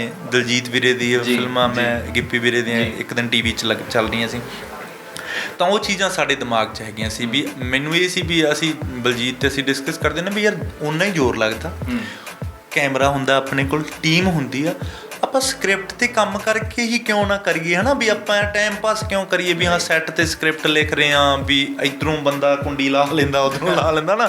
ਤਾਂ ਮੈਂ ਕਿਹਾ ਯਾਰ ਓਨਾ ਜ਼ੋਰ ਲੱਗਣਾ, ਆਪਾਂ ਥੋੜ੍ਹਾ ਇਹਨੂੰ ਹਿੰਦੀ 'ਚ ਵੀ ਡੱਬ ਕਰਦੇ ਤਾਂ ਕਿ ਸਾਡੀ ਆਈਡੀ ਪੰਜਾਬੀ ਇੰਡਸਟਰੀ ਆ, ਸਾਡੀ ਆਈਡੀ ਉਹੀ ਆ। ਅਸੀਂ ਉਹਦੇ ਤੋਂ ਬਿਨਾਂ ਕੁਛ ਵੀ ਨਹੀਂ ਹੈਗੇ ਪੰਜਾਬੀ ਇੰਡਸਟਰੀ ਤੋਂ। ਅਸੀਂ ਡੱਬ ਇਸ ਲਈ ਕੀਤੀ ਕਿ ਕੋਈ ਬੰਦਾ ਅਗਰ OTT 'ਤੇ ਚਲਾਏ, ਆਪਾਂ ਨੂੰ ਅੱਜ ਆਦਤ ਹੈ ਨਾ ਆਪਾਂ OTT 'ਤੇ ਸਬਟਾਈਟਲ ਦੇਖਦੇ ਹਾਂ, ਆਪਾਂ ਦੇਖਦੇ ਹਾਂ ਆਡੀਓ ਕਿੰਨੇ ਭਾਸ਼ਾਵਾਂ 'ਚ, ਸਾਰੀਆਂ ਆਪਸ਼ਨਸ ਹੁੰਦੀਆਂ ਨੇ। ਅਤੇ ਮੈਂ ਕਿਹਾ ਆਪਾਂ ਆਪਦੀ ਵੈਬ ਸੀਰੀਜ਼ ਵਿੱਚ ਹਿੰਦੀ ਆਪਸ਼ਨ ਰੱਖਦੇ ਹਾਂ ਤਾਂ ਕਿ ਕੋਈ ਹੋਰ ਸਟੇਟ ਵਾਲਾ ਦੇਖੇ ਤਾਂ ਉਹ ਕਵੇ ਉਹਨੂੰ ਜੇ ਪੰਜਾਬੀ 'ਚ ਕੰਫਰਟ ਨਾ ਹੋਵੇ ਤਾਂ ਉਹ ਲੈਂਗੁਏਜ ਸਿਲੈਕਟ ਕਰ ਸਕੇ। ਇਸ ਕਰਕੇ ਅਸੀਂ ਉਹ ਸਾਰਾ ਪੈਟਰਨ ਰੱਖਿਆ ਕਿ ਸਾਡੇ 'ਤੇ ਵੀ ਕੋਈ ਨਜ਼ਰ ਰੱਖੇ ਕਿ ਹਾਂ ਪੰਜਾਬੀ ਇੰਡਸਟਰੀ, ਕਿਉਂਕਿ ਸਾਡਾ ਮਿਊਜ਼ਿਕ ਇੰਨਾ ਵਾਈਡ ਹੋ ਗਿਆ ਤਾਂ ਸਾਡੀ ਇੰਡਸਟਰੀ ਹੁਣ ਬਹੁਤ ਹੌਲੀ ਹੌਲੀ ਗਰੋ ਹੋ ਰਹੀ ਹੈ। ਅੱਛਾ, ਹੁਣ ਜਿਵੇਂ ਤਖਤਗੜ੍ਹ ਹੈ ਜਾਂ ਵਾਰਨਿੰਗ ਹੈ ਜਾਂ ਹੋਰ ਵੀ ਜਿਹੜੀਆਂ ਤੁਸੀਂ ਫਿਲਮਾਂ ਵਿੱਚ ਦੱਸ ਰਹੇ ਹੋ, ਸੋ ਜ਼ਿਆਦਾਤਰ ਅਸੀਂ ਇਹ ਦੇਖ ਰਹੇ ਹਾਂ ਕਿ ਐਕਸ਼ਨ ਹੀਰੋ ਵਾਲੀ, ਐਕਸ਼ਨ ਐਕਟਰ ਵਾਲੀ ਜਿਹੜੀ ਹੈ ਇੱਕ ਇਮੇਜ ਜਿਹੜੀ ਹੈ ਉਹ ਆਡੀਅנס ਦੇ ਅੱਗੇ ਪੋਰਟਰੇ ਹੋ ਰਹੀ ਹੈ। ਬਟ ਨਾਲ ਨਾਲ ਇੱਦਾਂ ਵੀ ਲੱਗਦਾ ਹੈ ਕਿ ਕੁਝ ਰੋਮਾਂਟਿਕ ਐਂਗਲ ਦੇ ਨਾਲ ਉੱਦਾਂ ਦਾ ਕੁਝ ਐਕਟ ਵਾਲਾ ਪੋਰਟਰੇਟ ਨਹੀਂ ਹੋਣ ਦਿੰਦੇ ਆਪਾਂ, ਕਿਉਂਕਿ ਮੇਰੇ 2 ਫਿਲਮਾਂ ਹੋਰ ਸ਼ੂਟ ਹੋ ਚੁੱਕੀਆਂ ਨੇ, ਲੌਕ ਹੋ ਚੁੱਕੀਆਂ ਨੇ। ਇਸ ਤੋਂ ਬਾਅਦ ਪੌਣੇ 9 ਉਹਦੇ ਵਿੱਚ ਉਹ ਜਮਾ ਟੋਟਲੀ ਡਿਫਰੈਂਟ ਹੈਗਾ। ਉਸ ਤੋਂ ਬਾਅਦ ਨੀਰੂ ਮੈਮ ਤੇ ਮੈਂ ਇੱਕ ਫਿਲਮ ਕੀਤੀ ਪ੍ਰਿੰਸ ਭਾਜੀ, ਉਹਦੇ 'ਚ ਪ੍ਰਿੰਸ ਕਮਲਜੀਤ ਵੀਰਾ ਮੇਨ ਨੈਗੇਟਿਵ ਨੇ, ਬੋਲੀ ਵੀਰਾ, ਉਹ ਫਿਲਮ ਕੀਤੀ। ਉਹ ਟੋਟਲੀ ਡਿਫਰੈਂਟ ਆ। ਵੀ ਜਦੋਂ ਆਪਾਂ ਦੁਬਾਰਾ ਟਾਕ ਕਰਾਂਗੇ ਤਾਂ ਤੁਸੀਂ ਆਖੋਗੇ ਕਿ ਹਾਂ ਯਾਰ ਭਾਜੀ ਅੱਜ ਤੁਸੀਂ ਹੁਣ ਰੋਮਾਂਟਿਕ ਹੋ ਕੇ ਆ ਗਏ ਵੀ ਆਹ ਤਾਂ ਸੱਚੀ ਤੁਸੀਂ ਕਿਹਾ ਸੀ ਵੀ ਆਹ ਅੱਡ ਚੀਜ਼ਾਂ ਨੇ। ਮੈਨੂੰ ਇਹ ਹੁੰਦਾ ਵੀ ਉਹ ਇੱਕ ਟੈਗ ਨਾ ਲੱਗੇ, ਬਟ ਉਹ ਇਹ ਆ ਵੀ ਉਹ ਰਿਲੀਜ਼ ਹੁਣ ਰਿਲੀਜ਼ਿੰਗ ਅੱਗੇ ਪਿੱਛੇ ਹੋ ਜਾਂਦੀ ਆ। ਹੁਣ ਰਿਲੀਜ਼ ਵਾਰਨਿੰਗ ਹੋਈ, ਉਸ ਤੋਂ ਬਾਅਦ ਤਖਤਗੜ੍ਹ ਹੋ ਰਹੀ ਆ ਰਿਲੀਜ਼, ਤਾਂ ਹੁਣ ਸ਼ੂਟ ਤਾਂ ਪੌਣੇ 9 ਵੀ ਅਸੀਂ ਕਰ ਚੁੱਕੇ ਸੀ, ਬਟ ਉਹਦਾ ਅਸੀਂ ਰੱਖਿਆ ਸੀ ਉਹ ਬਾਅਦ 'ਚ ਰਿਲੀਜ਼ ਕਰਾਂਗੇ, ਇੱਕ ਅੱਡ ਪੈਟਰਨ ਹੋ ਜਾਊਗਾ। ਐਕਟਰ ਨਾ ਹੁੰਦੇ ਤਾਂ ਕੀ ਹੁੰਦੇ? ਮੈਂ ਕ੍ਰਿਕਟਰ ਹੁੰਦਾ, ਫਾਸਟ ਬੋਲਰ ਸੀ ਮੈਂ ਕਾਲਜ ਵੱਲੋਂ, ਅਤੇ ਮੇਰੀ ਜਿਹੜੀ ਗੇਮ ਸੀ ਉਹ ਕ੍ਰਿਕਟ ਹੀ ਸੀ। ਮੈਂ ਪਹਿਲਾਂ ਉਸ ਲਾਈਨ 'ਚ ਹੀ ਜਾਣਾ ਚਾਹੁੰਦਾ ਸੀ। ਮੈਂ ਚਾਹੁੰਦਾ ਸੀ, ਮੇਰਾ ਫਾਦਰ ਸਾਹਿਬ ਨਾਲ ਇਸ ਚੀਜ਼ਾਂ ਦਾ ਟਕਰਾਵ ਵੀ ਰਿਹਾ ਬਹੁਤ ਜ਼ਿਆਦਾ। ਉਹ ਕਹਿੰਦੇ ਹੁੰਦੇ ਸੀ ਸਿੰਗਰ ਬਣਨਾ, ਐਕਟਰ ਬਣਨਾ, ਮੈਂ ਕਹਿੰਦਾ ਹੁੰਦਾ ਸੀ ਮੈਂ ਕ੍ਰਿਕਟਰ ਬਣਨਾ, ਮੈਂ ਫਾਸਟ ਬੋਲਰ ਬਣਨਾ। ਅੱਛਾ, ਪਾਪਾ ਕਹਿੰਦੇ ਸੀ ਵੀ ਸਿੰਗਰ ਜਾਂ ਐਕਟਰ ਬਣਨਾ, ਇਹ ਉਲਟਾ ਨਹੀਂ ਹੈਗਾ? ਜ਼ਿਆਦਾਤਰ ਸਾਹਿਬ ਨੂੰ ਮਤਲਬ ਸਿੰਗਿੰਗ ਦਾ ਬਹੁਤ ਸ਼ੌਂਕ ਸੀ। ਉਹ ਕਈ ਵਾਰੀ ਹੁੰਦਾ ਨਾ ਬੰਦਾ ਉਹ ਕਿਤੇ ਸਿਚੁਏਸ਼ਨ ਇੱਦਾਂ ਦੀ ਹੁੰਦੀ ਵੀ ਆਪਦੇ ਸੁਪਨੇ ਪੂਰੇ ਨਹੀਂ ਹੁੰਦੇ, ਬਟ ਪੇਰੈਂਟਸ ਕਈ ਵਾਰੀ ਦੇਖਦਾ। ਮੈਂ ਹਮੇਸ਼ਾ ਕਹਿੰਦਾ ਹੁੰਦਾ ਯਾਰ ਪੇਰੈਂਟਸ ਜੋ ਕਹਿੰਦੇ ਨਾ ਉਹ ਬਹੁਤ ਖਾਸ ਹੁੰਦਾ। ਪੇਰੈਂਟਸ ਸਾਡੇ ਬਾਰੇ ਜੋ ਸੋਚਦੇ ਨੇ ਉਹ ਬਹੁਤ ਵੱਡਾ ਹੁੰਦਾ। ਤੁਸੀਂ ਉਹਨਾਂ ਨੂੰ ਨਜ਼ਰ ਅੰਦਾਜ਼ ਨਾ ਕਰੋ ਤੁਸੀਂ, ਕਿਉਂਕਿ ਮੈਂ ਪਰਸਨਲੀ ਮੈਂ ਐਗਜ਼ਾਮਪਲ ਆ, ਮੈਂ ਕਹਿੰਦਾ ਕਿ ਮੈਂ ਸ਼ਾਇਦ ਕਈ ਵਾਰੀ ਉਹਨਾਂ ਨਾਲ ਟਕਰਾਵ ਕੀਤਾ ਹੋਊਗਾ, ਉਹ ਨਹੀਂ ਹੈਗੇ ਇਸ ਦੁਨੀਆ 'ਚ, ਬਟ ਉਹ ਇਸ ਫੀਲਡ ਨਾਲ ਮੈਂ ਜ਼ਿੰਦਾ ਰੱਖੇ ਕਿ ਹਾਂ ਇਹ ਸੁਪਨਾ ਸੀ ਤਾਂ ਇਹ ਮੈਂ ਕਰ ਰਿਹਾ ਤੇ ਉਹ ਜਿੱਥੇ ਵੀ ਦੇਖਦੇ ਹੋਣਗੇ ਉਹ ਇਹ ਕਹਿੰਦੇ ਹੋਣਗੇ ਕਿ ਹਾਂ ਮੇਰਾ ਪੁੱਤ ਇਹ ਕੰਮ ਕਰ ਰਿਹਾ। ਮੈਂ ਇਹੀ ਕੰਮ ਉਹਨਾਂ ਨੂੰ ਕਿਹਾ ਸੀ। ਉਹਨਾਂ ਦੇ ਜਾਣ ਤੋਂ ਬਾਅਦ ਮੈਂ ਫੀਲਡ ਚੇਂਜ ਕੀਤੀ ਸੀ। ਪਹਿਲਾਂ ਟਕਰਾਵ ਸੀ ਵੀ ਕਰੈਕਟਰ ਬਣਨਾ ਸੀ, ਬਟ ਹੁਣ ਮੈਨੂੰ ਕਿਤੇ ਇੱਕ ਇਮੋਸ਼ਨਲ ਕਨੈਕਟ ਇਸ ਚੀਜ਼ ਨਾਲ ਹੋ ਗਿਆ ਕਿ ਫਾਦਰ ਸਾਹਿਬ ਜਿਵੇਂ ਤੁਸੀਂ ਕਿਹਾ ਕਿ ਆਮ ਸੌਰੀ ਕਿ ਉਹ ਇਸ ਦੁਨੀਆ 'ਚ ਨਹੀਂ ਰਹੇ, ਦੈਨ ਉਸ ਤੋਂ ਬਾਅਦ ਤੁਸੀਂ ਇਹ ਡਿਸਾਈਡ ਕੀਤਾ ਕਿ ਠੀਕ ਹੈ ਮੈਂ ਐਕਟਿੰਗ ਵੱਲ ਜਾਊਂਗਾ? ਹਾਂ, ਮੈਂ ਬਹੁਤ ਮਤਲਬ ਉਸ ਤੋਂ ਬਾਅਦ ਮੈਨੂੰ ਲੱਗਿਆ ਕਿ ਹਾਂ ਕਿ ਉਹਨਾਂ ਨੇ ਜੋ ਮੈਨੂੰ ਹਾਰਮੋਨੀਅਮ ਲੈ ਕੇ ਦਿੱਤਾ ਨਾ, ਮੈਂ ਉਹਨੂੰ ਨਜ਼ਰਅੰਦਾਜ਼ ਕੀਤਾ। ਮੈਂ ਕਦੇ ਹਾਰਮੋਨੀਅਮ ਵੱਲ ਧਿਆਨ ਨਹੀਂ ਦਿੱਤਾ। ਫਿਰ ਮੈਨੂੰ ਲੱਗਿਆ ਕਿ ਹਾਂ ਇਹ ਚੀਜ਼ ਇੱਕ ਹੈਗੀ ਆ ਜਿਹੜੀ ਮੇਰੇ ਕੋਲ ਆ। ਉਹਨਾਂ ਦਾ ਜਿਹੜਾ ਥੋਟ ਆ, ਜਿਹੜਾ ਡਰੀਮ ਆ, ਉਹ ਡਰੀਮ ਤਾਂ ਮੇਰੇ ਕੋਲ ਆ ਨਾ, ਉਹਨੂੰ ਤਾਂ ਮੈਂ ਅਚੀਵ ਕਰ ਸਕਦਾ। ਆਪਾਂ ਉਹ ਕਿਸ ਦੁਨੀਆ 'ਚ ਹੈਗੇ ਆ, ਆਪਾਂ ਨੂੰ ਸ਼ਾਇਦ ਦੇਖ ਰਹੇ ਹੁਣ, ਆਪਾਂ ਨਹੀਂ ਦੇਖ ਰਹੇ ਨਾ। ਤਾਂ ਫਿਰ ਮੈਨੂੰ ਇਹ ਲੱਗਿਆ ਕਿ ਹਾਂ ਉਹ ਮੇਰੇ ਨਾਲ ਹੈਗੇ ਆ। ਮੈਂ ਐਂ ਹੀ ਸੋਚਦਾ ਸੀ। ਫਿਰ ਮੈਂ ਤਾਂ ਹਮੇਸ਼ਾ ਕਹਿੰਦਾ ਹੁੰਦਾ ਕਿ ਪੇਰੈਂਟਸ ਜਿਵੇਂ ਕਹਿ ਦਈਏ ਸਾਨੂੰ ਬਹੁਤ ਚੰਗੀ ਤਰ੍ਹਾਂ ਜਾਣਦੇ ਹੁੰਦੇ। ਉਹਨਾਂ ਨੇ ਸਾਨੂੰ ਜਨਮ ਦਿੱਤਾ ਹੁੰਦਾ, ਉਹਨਾਂ ਨੇ ਸਾਨੂੰ ਪਾਲਿਆ ਹੁੰਦਾ, ਸਾਡੀ ਇੱਕ ਇੱਕ ਹਰਕਤ ਪਤਾ ਹੁੰਦੀ ਉਹਨਾਂ ਨੂੰ। ਅਤੇ ਫਿਰ ਉਹਨਾਂ ਨੂੰ ਇਹ ਕਿਵੇਂ ਨਾ ਪਤਾ ਹੋਊਗਾ ਕਿ ਅਸੀਂ ਕਿਹੜੀ ਫੀਲਡ 'ਚ ਜਾਣਾ ਚਾਹੁੰਦੇ। ਮਤਲਬ ਇਹ ਗੱਲ ਬਿਲਕੁਲ ਸਹੀ ਹੈ ਔਰ ਮੈਨੂੰ ਬਹੁਤ ਅੱਛੀ ਲੱਗੀ ਇਹ ਗੱਲ ਕਿ ਤੁਸੀਂ ਉਸ ਸੁਪਨੇ ਨੂੰ ਜ਼ਿੰਦਾ ਰੱਖਣ ਦੇ ਲਈ ਇੱਕ ਫੈਸਲਾ ਲਿਆ। ਔਰ ਜਿਵੇਂ ਤੁਸੀਂ ਕਹਿ ਰਹੇ ਹੋ ਨਾ ਕਿ ਪੇਰੈਂਟਸ ਓਬਜ਼ਰਵ ਕਰਦੇ ਆ ਫਸਟ ਆਫ ਆਲ ਕਿ ਬੱਚੇ ਦੇ ਵਿੱਚ ਕੀ ਕੈਪੇਬਿਲਿਟੀਜ਼ ਜ਼ਿਆਦਾ ਹੈ ਨਾ। ਅੱਜ ਕੱਲ੍ਹ ਤਾਂ ਬਹੁਤ ਕਰਦੇ ਨੇ ਔਰ ਬਹੁਤ ਅੱਛਾ ਉਹਨਾਂ ਨੇ ਓਬਜ਼ਰਵ ਕੀਤਾ ਸੀ। ਅੱਜ ਤੁਸੀਂ ਪ੍ਰੂਵ ਵੀ ਕਰ ਰਹੇ ਹੋ। ਸੋ ਹੁਣ ਤੇ ਬੜੀ ਸੈਟਿਸਫੈਕਸ਼ਨ ਮਿਲਦੀ ਹੋਣੀ ਇਸ ਚੀਜ਼ ਨੂੰ ਲੈ ਕੇ ਕਿ ਯਾਰ ਲਿਟਰਲੀ ਬਹੁਤ ਜ਼ਿਆਦਾ। ਮੈਨੂੰ ਕਈ ਵਾਰੀ ਆਪਾਂ ਨਾ ਮੈਂ ਬੁੱਕ ਪੜ੍ਹ ਰਿਹਾ ਸੀ, ਡਰੀਮਸ 'ਤੇ ਬੁੱਕ ਹੈਗੀ ਆ ਇੱਕ, ਮੈਨੂੰ ਨਾਮ ਭੁੱਲ ਗਿਆ। ਅਤੇ ਉਹਦੇ ਵਿੱਚ ਬੜੀ ਸੋਹਣੀ ਚੀਜ਼ ਲਿਖੀ ਸੀ ਕਿ ਜਿਹੜੇ ਡਰੀਮਸ ਹੁੰਦੇ ਆ, ਕਈ ਵਾਰੀ ਅਸੀਂ ਜੋ ਸੋਚਦੇ ਹਾਂ, ਜੋ ਫੀਲ ਕਰਦੇ ਹਾਂ, ਜਾਂ ਕਈ ਵਾਰੀ ਡਰੀਮਸ ਸਾਨੂੰ ਫਿਊਚਰ ਬਾਰੇ ਦੱਸਦੇ ਆ। ਇਹ ਚੀਜ਼ ਸ਼ਾਇਦ ਅਜੀਬ ਲੱਗੇ ਬਟ ਸੱਚੀ ਮੈਂ ਕਹਿ ਰਿਹਾ। 3-4 ਵਾਰੀ ਮੇਰੇ ਸੁਪਨੇ ਵਿੱਚ ਵੀ ਮਤਲਬ ਆਪਾਂ ਨੂੰ ਸੁਪਨਾ ਵੀ ਆਉਂਦਾ ਹੁੰਦਾ ਨਾ ਵੀ ਡੈਡ ਮਿਲੇ ਹੈ ਨਾ। ਸੁਪਨੇ ਵਿੱਚ ਆਪਾਂ ਨੂੰ ਇੱਕ ਉਹ ਹੌਚ ਪੌਚ ਜਿਹਾ ਸੁਪਨਾ ਆਉਂਦਾ ਹੁੰਦਾ ਤਾਂ ਡੈਡ ਮਿਲੇ। ਉਹ ਜਦੋਂ ਮੇਰੇ ਡਿਪਾਰਟਮੈਂਟ 'ਚ ਐਡਮਿਸ਼ਨ ਹੋਈ ਸੀ ਥੀਏਟਰ ਡਿਪਾਰਟਮੈਂਟ ਵਿੱਚ, ਮੈਨੂੰ ਹੋਸਟਲ ਨਹੀਂ ਮਿਲਿਆ ਸੀ। ਅੱਛਾ। ਅਤੇ ਮੈਂ ਇੱਕ ਦਿਨ ਮੈਨੂੰ ਸੁਪਨਾ ਆਇਆ, ਮੈਨੂੰ ਕਹਿੰਦੇ ਕਿ ਮੈਂ ਪਰ ਡੇ ਹੋਸਟਲ 'ਤੇ ਹੈਗਾ ਸੀ, ਮੈਨੂੰ ਰੂਮ ਨਹੀਂ ਮਿਲਿਆ ਸੀ, ਸ਼ੇਅਰਿੰਗ 'ਤੇ ਸੀ। ਮੈਨੂੰ ਡੈਡ ਦਾ ਸੁਪਨਾ ਆਇਆ ਕਿ ਚੰਗਾ ਹੋਇਆ ਤੇਰੀ ਐਡਮਿਸ਼ਨ ਹੋ ਗਈ, ਮੈਂ ਜਦੋਂ PGI ਦਵਾਈ ਲੈਣ ਆਇਆ ਕਰੂੰਗਾ ਅਤੇ ਤੇਰੇ ਕੋਲ ਰਹਿ ਲਿਆ ਕਰੂੰਗਾ ਕਿਉਂਕਿ ਯੂਨੀਵਰਸਿਟੀ ਅਤੇ PGI ਆਮਣੇ ਸਾਹਮਣੇ। ਜੀ। ਅਤੇ ਮੈਂ ਸਵੇਰੇ ਜਦੋਂ ਉੱਠਿਆ ਤਾਂ ਮੈਂ ਹੈਰਾਨ ਹੋਇਆ। ਜਦੋਂ ਮੈਂ ਜਾ ਰਿਹਾ ਸੀ ਵਾਰਡਨ ਦੇ ਰੂਮ ਅੱਗੋਂ ਨਿਕਲਿਆ, ਵਾਰਡਨ ਨੇ ਮੈਨੂੰ ਬੁਲਾਇਆ, ਕਹਿੰਦੇ ਧੀਰਜ ਤੇਰਾ ਨਾ ਹੋਸਟਲ ਪੱਕਾ ਹੋ ਗਿਆ। ਫਿਰ ਮੈਂ ਉਹ ਸੁਪਨੇ ਨੂੰ ਰਿਲੇਟ ਕੀਤਾ ਵੀ ਆਪਾਂ ਨੂੰ ਕਈ ਵਾਰੀ ਐਂ ਜੇ ਹੁੰਦਾ ਵੀ ਕੋਈ ਇੱਥੋਂ ਨਹੀਂ ਜਾਂਦਾ ਹੁੰਦਾ, ਉਹ ਹਮੇਸ਼ਾ ਸਾਡੇ 'ਤੇ ਬਣਿਆ ਰਹਿੰਦਾ। ਸੱਚ ਅ ਬਲੈਸਡ ਥਿੰਗ ਮਤਲਬ ਹੈ ਨਾ, ਬਹੁਤ ਵਧੀਆ। ਔਰ ਤੁਸੀਂ ਕਹਿ ਰਹੇ ਹੋ ਕਿ ਪਤਾ ਨਹੀਂ ਕਿੱਦਾਂ ਲੱਗੇਗੀ ਬਟ ਮੈਨੂੰ ਇਹ ਗੱਲ ਬੜੀ ਪਿਆਰੀ ਲੱਗੀ। ਔਰ ਗੱਲ ਇਹੀ ਹੈ ਕਿ ਮਾਪਿਓ ਜਿਹੜੇ ਹੁੰਦੇ ਨੇ ਉਹਨਾਂ ਦੀਆਂ ਦੁਆਵਾਂ, ਉਹਨਾਂ ਦਾ ਸਾਥ ਜਿਹੜਾ ਉਹ ਹਮੇਸ਼ਾ ਲਈ ਰਹਿੰਦਾ ਹੈ ਨਾ। ਸੋ ਡਿਜ਼ਾਇਰੇਬਲ ਚੀਜ਼ ਕੀ ਹੈ? ਕਦੀ ਆਪਣੇ ਲਈ ਇਹ ਪਲਾਨ ਕੀਤਾ ਹੈ ਕਿ ਮੇਰੀ ਇਹ ਡੈਸਟਨੀ ਹੈ ਸੋ ਮੈਂ ਉਹਦੇ ਲਈ ਜਾ ਰਿਹਾ ਅੱਗੇ? ਮੈਂ ਪਹਿਲਾਂ ਆਪਾਂ ਚੀਜ਼ਾਂ ਸੋਚਦੇ ਹੁੰਦੇ ਸੀ, ਮੈਨੂੰ ਲੱਗਦਾ ਹੁੰਦਾ ਮੈਂ ਪਹਿਲਾਂ ਚੀਜ਼ਾਂ ਸੋਚਦਾ ਹੁੰਦਾ ਸੀ ਵੀ ਆਹ ਚੀਜ਼ ਕਰਨੀ, ਆਹ ਚੀਜ਼ ਕਰਨੀ। ਹੁਣ ਮੈਨੂੰ ਥੋੜ੍ਹਾ ਜਿਹਾ ਆਪਾਂ ਕੰਮ ਕਰਦੇ ਕਰਦੇ ਥੋੜ੍ਹੇ ਜਿਹੇ ਅਨਐਕਸਪੈਕਟਡ ਹੋ ਜਾਂਦੇ ਆ ਵੀ ਇਹ ਇੱਕ ਅਨਐਕਸਪੈਕਟਡ ਲਾਈਫ ਚੀਜ਼ ਹੈਗੀ ਆ। ਬਟ ਮੈਂ ਹੁਣ ਫੀਲਡ ਨਾਲ ਜ਼ਿਆਦਾ ਜੋੜ ਪਾਉਂਦਾ ਹੁੰਦਾ ਚੀਜ਼ਾਂ ਕਿ ਫੀਲਡ ਲਈ ਮੈਨੂੰ ਇਹ ਹੁੰਦਾ ਵੀ ਮੈਂ ਆਹ ਕਰਾਂ, ਇਹ ਵੱਡਾ ਹੋਏ, ਆਹ ਔਸਕਰ ਆ। ਅੱਛਾ, ਮੈਨੂੰ ਔਸਕਰ ਬਹੁਤ ਅਟਰੈਕਟ ਕਰਦਾ। ਜਦੋਂ ਵੀ ਔਸਕਰ ਹੁੰਦੇ ਆ ਨਾ, ਮੈਂ ਉਦੋਂ ਹਮੇਸ਼ਾ ਐਂ ਸੋਚਦਾ ਹੁੰਦਾ ਮਨ ਦੇ ਵਿੱਚ, ਮੈਂ ਵਾਈਬਸ ਕ੍ਰੀਏਟ ਕਰਦਾ ਹੁੰਦਾ ਵੀ ਯਾਰ ਪੰਜਾਬੀ ਫਿਲਮ ਔਸਕਰ ਲਈ ਨੋਮੀਨੇਟ ਹੋਏ ਅਤੇ ਪੰਜਾਬੀ ਐਕਟਰ ਜਾਂ ਪੰਜਾਬੀ ਟੀਮ ਉੱਥੇ ਬੈਠੀ ਹੋਏ, ਉਹ ਕਿੰਨਾ ਪ੍ਰਾਊਡ ਮੂਵਮੈਂਟ ਹੋਊਗਾ ਕਿ ਸਾਡੀ ਪੰਜਾਬੀ ਇੰਡਸਟਰੀ ਵੀ ਕਿਸੇ ਮੁਕਾਮ 'ਤੇ ਹੈਗੀ ਆ। ਤਾਂ ਉਹ ਮੈਨੂੰ ਲੱਗਦਾ ਕਿ ਉਹ ਚੀਜ਼ ਮੈਂ ਚਾਹੂੰਗਾ ਵੀ ਉਹ ਚੀਜ਼ ਹੋਏ, ਮੈਂ ਕੋਈ ਫਿਲਮ ਦਾ ਹਿੱਸਾ ਹੋਵਾਂ ਪੰਜਾਬੀ, ਕੋਈ ਮੇਕਰਸ ਉਸ ਲੈਵਲ 'ਤੇ ਹੋਵੇ ਕਿਉਂਕਿ ਟੀਮ ਵਰਕ ਆ। ਮੈਂ ਇਕੱਲਾ ਤਾਂ ਕੁਛ ਵੀ ਨਹੀਂ ਕਰ ਸਕਦਾ। ਮੈਂ ਇਕੱਲਾ ਜਿਹੜਾ ਡਰੀਮ ਲੈ ਰਿਹਾ, ਮੇਰੇ ਨਾਲ ਮੈਂ ਚਾਹੁੰਦਾ ਵੀ 300-400 ਪੰਜਾਬੀ ਮੇਕਰ ਲੈ ਰਿਹਾ ਵੇ ਡਰੀਮ, ਫਿਰ ਪੂਰਾ ਫਿਰ ਬਣੂਗੀ ਗੱਲ ਹੈ ਨਾ। ਉਹ ਸਹੀ ਗੱਲ ਹੈ। ਆਰਟ ਵਾਲਾ ਬੰਦਾ ਵੀ ਡਰੀਮ ਲੈ ਰਿਹਾ ਹੋਵੇ, ਕਾਸਟਿਊਮ ਵਾਲਾ ਵੀ, ਡਾਇਰੈਕਟਰ ਵੀ, ਰਾਈਟਰ ਵੀ, ਤੇ ਫਿਰ ਕੀ ਪਤਾ ਅਸੀਂ ਜੁੜ ਜਾਈਏ ਤੇ ਉਹ ਚੀਜ਼ ਬਣ ਜਾਏ। ਔਰ ਜ਼ਰੂਰ ਬਣੇਗੀ। ਜਿਹੜਾ ਸੁਪਨਾ ਤੁਸੀਂ ਅੱਜ ਲੈ ਲਿਆ ਰੱਬ ਨੂੰ ਜ਼ਰੂਰ ਪੂਰਾ ਕਰੇਗਾ। ਸੋ ਇਸ ਤੋਂ ਇਲਾਵਾ ਅਗਰ ਗੱਲ ਕਰੀਏ ਪਸੰਦ ਦੀ ਜਾਂ ਲਾਈਫ ਸਟਾਈਲ ਦੀ, ਜਿਵੇਂ ਕਿ ਮੈਂ ਤੁਹਾਡੀਆਂ ਗੱਲਾਂ ਸੁਣ ਰਿਹਾ ਨਾ ਤਾਂ ਮੈਨੂੰ ਇਹ ਦਿਖ ਰਿਹਾ ਕਿ ਧੀਰਜ ਜੀ ਬੜੇ ਜ਼ਿਆਦਾ ਡੀਪ ਥਿੰਕਰ ਅਤੇ ਉਹਦੇ ਨਾਲ ਹੀ ਨਾਲ ਹੈ ਨਾ ਬੜੇ ਜ਼ਿਆਦਾ ਮਤਲਬ ਸੀਰੀਅਸ ਨੇਚਰ ਵਾਲੇ ਵੀ ਨੇ। ਬਟ ਉਸਦੇ ਓਪੋਜ਼ਿਟ ਅਸੀਂ ਇਹ ਦੇਖਦੇ ਹਾਂ ਕਿ ਮਸਤੀ ਦੇ ਵਿੱਚ, ਫਨ ਦੇ ਵਿੱਚ ਵੀ ਸਾਨੂੰ ਇੱਕ ਐਕਟਰ ਦਿਖਦਾ ਹੈ। ਸੋ ਹੋਣਾ ਚਾਹੀਦਾ, ਮੈਨੂੰ ਲੱਗਦਾ ਕਿ ਕੋਈ ਟੈਗ ਨਹੀਂ ਹੋਣਾ ਚਾਹੀਦਾ। ਜਿਵੇਂ ਸਾਡੇ ਥੀਏਟਰ ਵਾਲੇ ਪਹਿਲਾਂ ਥੋੜ੍ਹਾ ਕੁੜਤੇ ਜਿਹੇ ਪਾ ਕੇ ਰੱਖਦੇ ਹੁੰਦੇ ਸੀ, ਮੈਂ ਕਹਿੰਦਾ ਹੁੰਦਾ ਸੀ ਨਹੀਂ ਯਾਰ ਵੀ ਕੱਪੜੇ ਪਾਉਣੇ ਚਾਹੀਦੇ ਆ, ਅੱਡ ਕਲਰ ਪਾਉਣੇ ਚਾਹੀਦੇ ਆ, ਕਲਰ ਪੈਲਟ। ਤਾਂ ਉਹ ਬੰਦਾ ਹੌਲੀ ਹੌਲੀ ਸਿੱਖਦਾ ਚੀਜ਼ਾਂ। ਅਤੇ ਮੈਨੂੰ ਇਸ ਇੰਡਸਟਰੀ ਨੇ ਬਹੁਤ ਕੁਝ ਸਿਖਾਇਆ।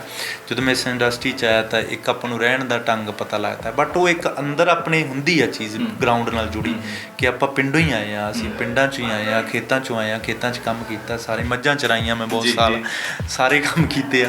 ਤੇ ਬਟ ਹੁਣ ਇਹ ਆ ਵੀ ਠੀਕ ਆ, ਇਹ ਚੀਜ਼ ਵੀ ਇਸ ਫੀਲਡ ਦਾ ਹਿੱਸਾ ਹੈ, ਇਹਨੂੰ ਨੈਗੇਟਿਵ ਨਹੀਂ ਲੈਣਾ ਚਾਹੀਦਾ ਵੀ ਇਹ ਇੱਕ ਅੱਛੀ ਚੀਜ਼ ਆ, ਫੈਸ਼ਨ ਕਰਨਾ ਵਧੀਆ ਚੀਜ਼ ਹੁੰਦਾ। ਸੋ ਸਭ ਤੋਂ ਜ਼ਿਆਦਾ ਕਿਸ ਤੋਂ ਇੰਸਪਾਇਰ ਹੁੰਦੇ ਹੋ ਐਕਟਿੰਗ ਦੇ ਵਿੱਚ? ਕੌਣ ਤੁਹਾਡਾ ਫੇਵਰੇਟ ਹੀਰੋ ਜਾਂ ਹੀਰੋਇਨ ਹੈ ਜਿਸ ਨੂੰ ਦੇਖ ਕੇ ਤੁਹਾਨੂੰ ਲੱਗਦਾ ਕਿ ਯਾਰ ਇਸ ਤੋਂ ਬੜਾ ਕੁਝ ਮੈਂ ਸਿੱਖਦਾ? ਇਰਫਾਨ ਸਾਹਿਬ ਮੈਨੂੰ ਬਹੁਤ ਇੰਸਪਾਇਰ ਕਰਦੇ ਸੀ ਸ਼ਬਦ ਮੈਨੂੰ ਲੱਗਦਾ ਮੈਂ ਗਲਤ ਲਾਇਆ, ਕਰਦੇ ਨੇ ਅੱਜ ਵੀ ਜਦੋਂ ਉਹਨਾਂ ਦੀ ਕੋਈ ਫਿਲਮ ਦੇਖਦੇ ਆ ਤਾਂ ਉਹ ਲੈਸਨ ਹੀ ਹੁੰਦੇ ਨੇ। ਕਾਰਵਾਂ ਮੈਂ ਪਿੱਛੇ ਜੇ ਫਿਲਮ ਦੇਖ ਰਿਹਾ ਸੀ ਉਹਨਾਂ ਦੀ, ਬਹੁਤ ਖੂਬਸੂਰਤ ਆ।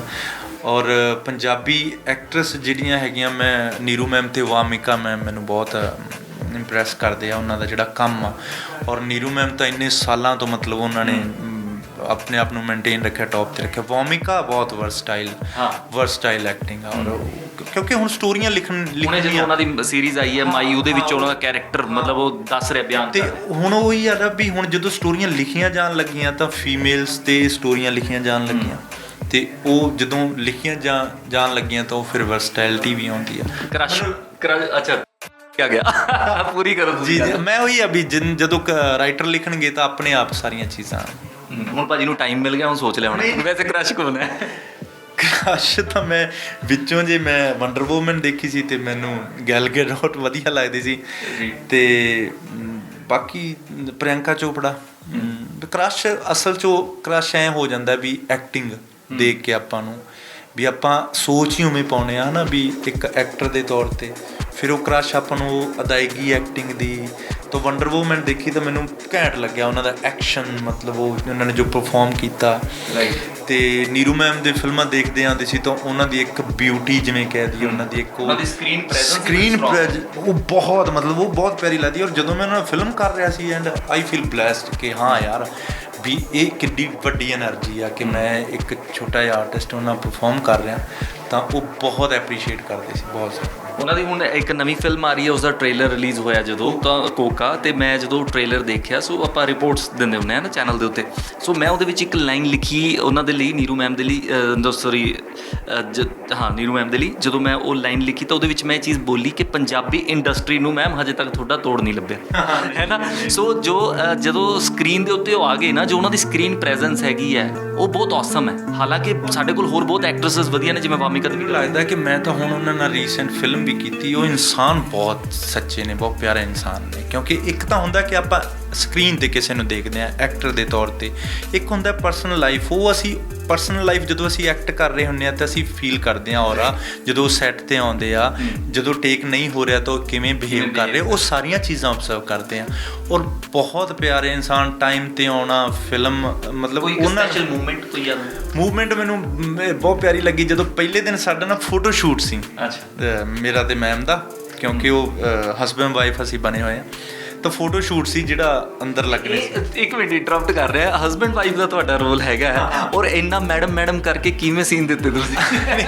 ਉਹ ਫਿਰ ਇੱਕ ਜਦੋਂ ਕੋ ਆਰਟਿਸਟ ਇੰਨਾ ਪੋਜ਼ਿਟਿਵ એનર્ਜੀ ਵਾਲਾ ਹੋਵੇ ਤਾਂ ਉਹ ਡਿਸਕਸ਼ਨ ਕਰਕੇ, ਜਾਂ ਆਪਾਂ ਨੂੰ ਪਤਾ ਹੁੰਦਾ ਆਪਣੀ ਜੌਬ ਹੁੰਦੀ ਹੈ, ਤਾਂ ਮੈਂ ਥੋੜ੍ਹਾ ਜਿਹਾ ਨਰਵਸ ਹੈਗਾ ਸੀ ਵੀ ਅਜੇ ਉਹਨਾਂ ਨੂੰ ਮੈਂ ਪਹਿਲੀ ਵਾਰੀ ਦੇਖਣਾ ਸੀ, ਲਾਈਕ ਮੈਂ ਕਦੇ ਉਹਨਾਂ ਸਕਰੀਨ 'ਤੇ ਦੇਖਿਆ, ਤਾਂ ਮੈਂ ਨਰਵਸ ਜਿਹਾ ਸੀ। ਤੇ ਗੁਰਿੰਦਰ ਡਾਇਰੈਕਟਰ ਜਿਹੜਾ ਮੇਰਾ ਮਿੱਤਰ ਹੀ ਆ, ਉਹ ਗੁਰਿੰਦਰ, ਉਹ ਵੀ ਮੇਰਾ ਮਿੱਤਰ ਹੀ, ਉਹਨਾਂ ਦੀ ਪਹਿਲੀ ਫਿਲਮ ਐਜ਼ ਅ ਡਾਇਰੈਕਟਰ। ਤੇ ਮੈਂ ਕਿਹਾ ਪਤਾ ਨਹੀਂ ਮੈਮ ਕਿਵੇਂ। ਜਦੋਂ ਆਏ ਮੈਮ, ਉਹਨਾਂ ਨੇ ਇੰਨੇ ਪਿਆਰ ਨਾਲ ਮੈਨੂੰ ਬੁਲਾਇਆ। ਮੈਂ ਕਿਹਾ ਮੈਮ ਮੈਂ ਧੀਰਜ, ਕਹਿੰਦੇ ਹਾਂ ਜਾਣਦੇ ਹਾਂ ਤੇ ਵੀ ਵਧੀਆ ਕੰਮ ਕਰ ਰਹੇ। ਉਹਨਾਂ ਨੇ ਐਪਰੀਸ਼ੀਏਟ ਕੀਤਾ, ਤਾਂ ਉਹ ਬਹੁਤ ਸਹਿਜ ਮਤਲਬ ਉਹ ਚੀਜ਼ਾਂ ਹੋ ਗਈਆਂ। ਤਾਂ ਉਹ ਮੇਰੇ ਲਈ ਬਹੁਤ ਪਿਆਰੀ ਮੂਵਮੈਂਟ ਦੱਸ ਰਹੇ ਸੀ, ਫਿਰ ਕੀ ਹੋਇਆ? ਉਹ ਮੂਵਮੈਂਟ ਬਹੁਤ ਵਧੀਆ ਲੱਗੀ ਮੈਨੂੰ। ਐਂ ਲੱਗਿਆ ਕਿ ਹਾਂ ਵੀ ਮੇਰੇ ਲਈ ਇੱਕ ਡਰੀਮ ਆ ਕਿ ਆਪਾਂ ਆਪਣੇ ਜਿਹੜੇ ਫੇਵਰੇਟਸ ਹੁੰਦੇ ਆ, ਜਿਵੇਂ ਮੈਂ ਫੀਲ ਕਰਦਾ ਕਿ ਇਰਫਾਨ ਸਾਹਿਬ ਹੁੰਦੇ ਤਾਂ ਜੇ ਉਹਨਾਂ ਨਾਲ ਮੈਂ ਫਰੇਮ ਸਾਂਝਾ ਕਰਦਾ ਜਦੋਂ, ਤਾਂ ਮੈਂ ਉਹ ਕਿੰਨਾ ਵਧੀਆ ਫੀਲ ਹੋਣਾ ਸੀ ਵੀ ਜਿਨ੍ਹਾਂ ਨੂੰ ਆਪਾਂ ਦੇਖਦੇ ਹਾਂ, ਜਿਹੜੇ ਆਪਣੇ ਫੇਵਰੇਟਸ ਨੇ, ਜਦੋਂ ਤੁਸੀਂ ਉਹਨਾਂ ਨਾਲ ਕੰਮ ਕਰਦੇ ਇੱਕ ਅਲੱਗ ਤਰ੍ਹਾਂ ਦੀ ਐਨਰਜੀ ਹੁੰਦੀ ਹੈ। ਅੱਛਾ, ਜਿਵੇਂ ਕਿ ਦੇਖੋ ਤੁਸੀਂ ਪੰਜਾਬ ਦੇ ਯੂਥ ਹੋ ਔਰ ਅਸੀਂ ਦੇਖ ਰਹੇ ਹਾਂ ਕਿ ਬਹੁਤ ਯੂਥ ਫਿਲਮ ਇੰਡਸਟਰੀ ਦੇ ਵਿੱਚ ਜਾਂ ਫਿਰ ਅਸੀਂ ਮਿਊਜ਼ਿਕ ਇੰਡਸਟਰੀ ਦੇ ਵਿੱਚ ਕੰਮ ਕਰਦਾ ਦੇਖ ਰਹੇ ਹਾਂ, ਅਤੇ ਹੋਰ ਵੀ ਜਿਹੜੇ ਫੀਲਡਸ ਨੇ ਉੱਥੇ ਵੀ ਪੰਜਾਬੀ ਬਹੁਤ ਚੰਗਾ ਕੰਮ ਕਰ ਰਹੇ। ਇਸੇ ਦੇ ਨਾਲ ਇੱਕ ਸਾਈਡ ਇਹ ਵੀ ਹੈ ਜਿਹਦੇ ਉੱਤੇ ਅਸੀਂ ਬਹੁਤ ਸਾਰੇ ਪੰਜਾਬ ਦੀ ਉਹ ਸਾਈਡ ਵੀ ਹੈਗੀ ਜਿਹਦੇ ਉੱਤੇ ਬਹੁਤ ਸਾਰੇ ਟੌਪਿਕਸ 'ਤੇ ਅਸੀਂ ਫਿਲਮਾਂ ਵੀ ਬਣਾ ਰਹੇ ਹਾਂ, ਕਿਤੇ ਨਸ਼ਾ ਹੈ, ਕਿਤੇ ਕੁਛ ਇਦਾਂ ਦਾ ਹੈ ਕਿ ਗੈਂਗ ਵਾਰਸ ਨੇ ਜਾਂ ਕੁਛ ਹੋਰ ਚੀਜ਼ਾਂ ਨੇ ਜੋ ਕਿ ਕਿਤੇ ਨਾ ਕਿਤੇ ਸਾਡੇ ਸਮਾਜ ਨੂੰ ਜਿਹੜੀਆਂ ਗੁੰਝਲਦਾਰ ਤੇ ਮੁਸ਼ਕਲ ਦੇ ਵਿੱਚ ਵੀ ਪਾ ਦਿੰਦੀਆਂ।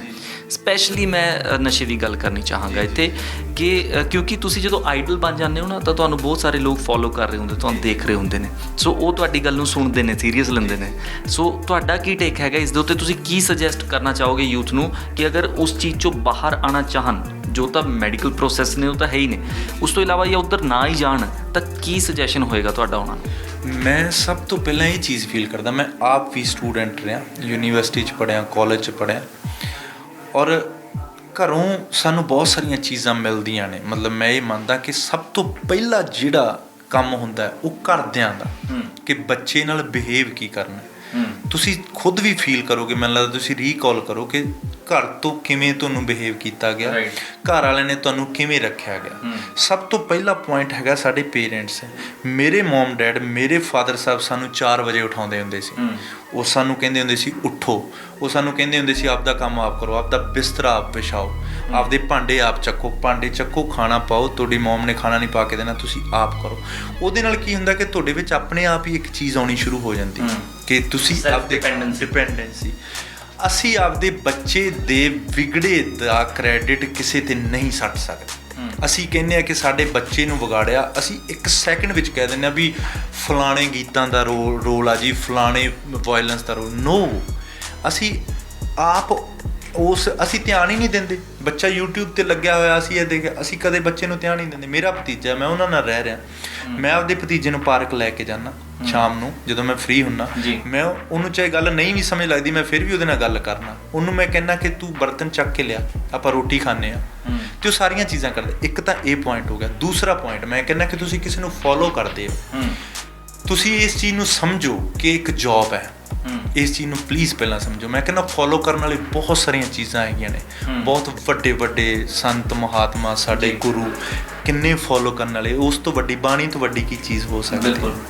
ਮੈਂ ਕਹਿੰਦਾ ਇਹ ਸਾਡੀ ਜੌਬ ਆ। ਸਾਨੂੰ, ਮੈਂ ਪਰਸਨਲੀ ਇਹ ਕਹਿੰਦਾ ਕਿ ਮੈਨੂੰ ਜੇ ਫੋਲੋ ਕਰੋ ਤਾਂ ਜਿੱਥੇ ਮੈਂ ਗਲਤ ਹਾਂ ਮੈਨੂੰ ਟੋਕੋ। ਇਹ ਨਹੀਂ ਕਿ ਮੈਂ ਗਲਤ ਹੈਗਾ, ਤੁਸੀਂ ਉਸ ਚੀਜ਼ ਨੂੰ ਕਹੋ ਵੀ ਹਾਂ ਮੈਂ ਕੀਤੀ ਹੈ ਮੈਂ। ਸੋ ਇਹ ਚੀਜ਼ ਬਹੁਤ ਸਮਝਣ ਵਾਲੀ ਹੈ ਐਜੂਕੇਸ਼ਨ। ਆਪਾਂ ਇਹਨੂੰ 1 ਸੈਕਿੰਡ ਲਈ ਨਹੀਂ ਉਹ ਕਰ ਸਕਦੇ ਵੀ ਹਾਂ ਵੀ ਗਾਣੇ ਬੰਦ ਕਰੋ, ਵੀ ਇਹ ਚੀਜ਼ ਇਹ ਆ ਵੀ ਅਸੀਂ ਦੇਖਣਾ ਕੀ ਬੰਦ ਕਰਦੇ। ਸਾਡੇ ਹੱਥ 'ਚ ਰਿਮੋਟ ਹੈ, ਸਾਡੇ ਸਾਹਮਣੇ TV 'ਤੇ ਸਾਰਾ ਕੁਛ ਹੈਗਾ। ਤੁਹਾਨੂੰ ਲੱਗਦਾ ਕਿ ਕੋਈ ਧੱਕੇ ਨਾਲ ਤੁਹਾਨੂੰ ਚੀਜ਼ ਦੇ ਸਕਦਾ? ਨੋ, ਤੁਸੀਂ 1 ਸੈਕਿੰਡ ਵਿੱਚ ਵੈਬ ਸੀਰੀਜ਼ ਬੰਦ ਕਰ ਦਿੰਦੇ ਹੋ, ਤੁਸੀਂ YouTube ਖੋਲ੍ਹਦੇ ਹੋ। ਇਸ ਚੀਜ਼ ਨੂੰ ਸਮਝਣ ਦੀ ਲੋੜ ਹੈਗੀ ਮੈਨੂੰ ਲੱਗਦਾ। ਜਾਂ ਫਿਰ ਇਹ ਪਰ ਐਨਰਜੀ ਦੂਜੀ ਗੱਲ ਹੈਗੀ ਹੈ, ਜਿਹੜੀ ਐਨਰਜੀ ਨੂੰ ਸਿੱਧੀ ਜਗ੍ਹਾ ਲਾਉਣਾ। ਠੀਕ ਹੈ, ਤੁਸੀਂ ਐਨਰਜੀ ਨੂੰ ਪਲੀਜ਼ ਵੀ ਆਪਾਂ ਦੂਜੇ 'ਤੇ ਸੱਟਣ ਦੀ ਬਜਾਏ ਇਹ ਦੇਖੀਏ ਕਿ ਮੈਂ ਦਿਨ ਵਿੱਚ ਕਿੰਨੇ ਘੰਟੇ ਐਨਰਜੀ ਕਿੱਥੇ ਲਾਈ। ਆਪਾਂ ਬਹੁਤ ਸਾਰੇ ਨਾ ਐਕਸਕਿਊਜ਼ਸ ਕ੍ਰੀਏਟ ਕਰਦੇ ਹਾਂ। ਸੱਚੀ ਕਹਿ ਰਿਹਾ ਮੈਂ ਵੀਰੇ, ਵੀ ਅਸੀਂ ਨਾ ਬਹੁਤ ਜਲਦੀ ਦੂਜੇ 'ਤੇ ਛੱਡ ਦਿੰਦੇ ਹਾਂ ਵੀ ਉਹਨੇ ਐਂ ਕਰਤਾ ਜੀ, ਮੈਂ ਤਾਂ ਠੀਕ। ਜਿਵੇਂ ਮੈਂ ਤੁਹਾਨੂੰ ਇੱਕ ਬਹੁਤ ਛੋਟੀ ਐਗਜ਼ਾਮਪਲ ਦਿੰਦਾ। ਮੈਂ ਜਦੋਂ ਥੀਏਟਰ ਡਿਪਾਰਟਮੈਂਟ 'ਚ ਐਡਮਿਸ਼ਨ ਲਈ ਸੀ, ਮੇਰੀ ਐਡਮਿਸ਼ਨ ਸਿਫਾਰਸ਼ ਨਾਲ ਹੋਈ ਸੀ, ਮੈਂ ਅੱਜ ਵੀ ਕਹਿੰਦਾ। ਠੀਕ ਹੈ, ਪਹਿਲੇ ਦਿਨ ਮੈਨੂੰ ਸਰ ਨੇ ਪੁੱਛਿਆ ਕਿ ਫਲਾਣਾ ਪਲੇ ਪੜ੍ਹਿਆ?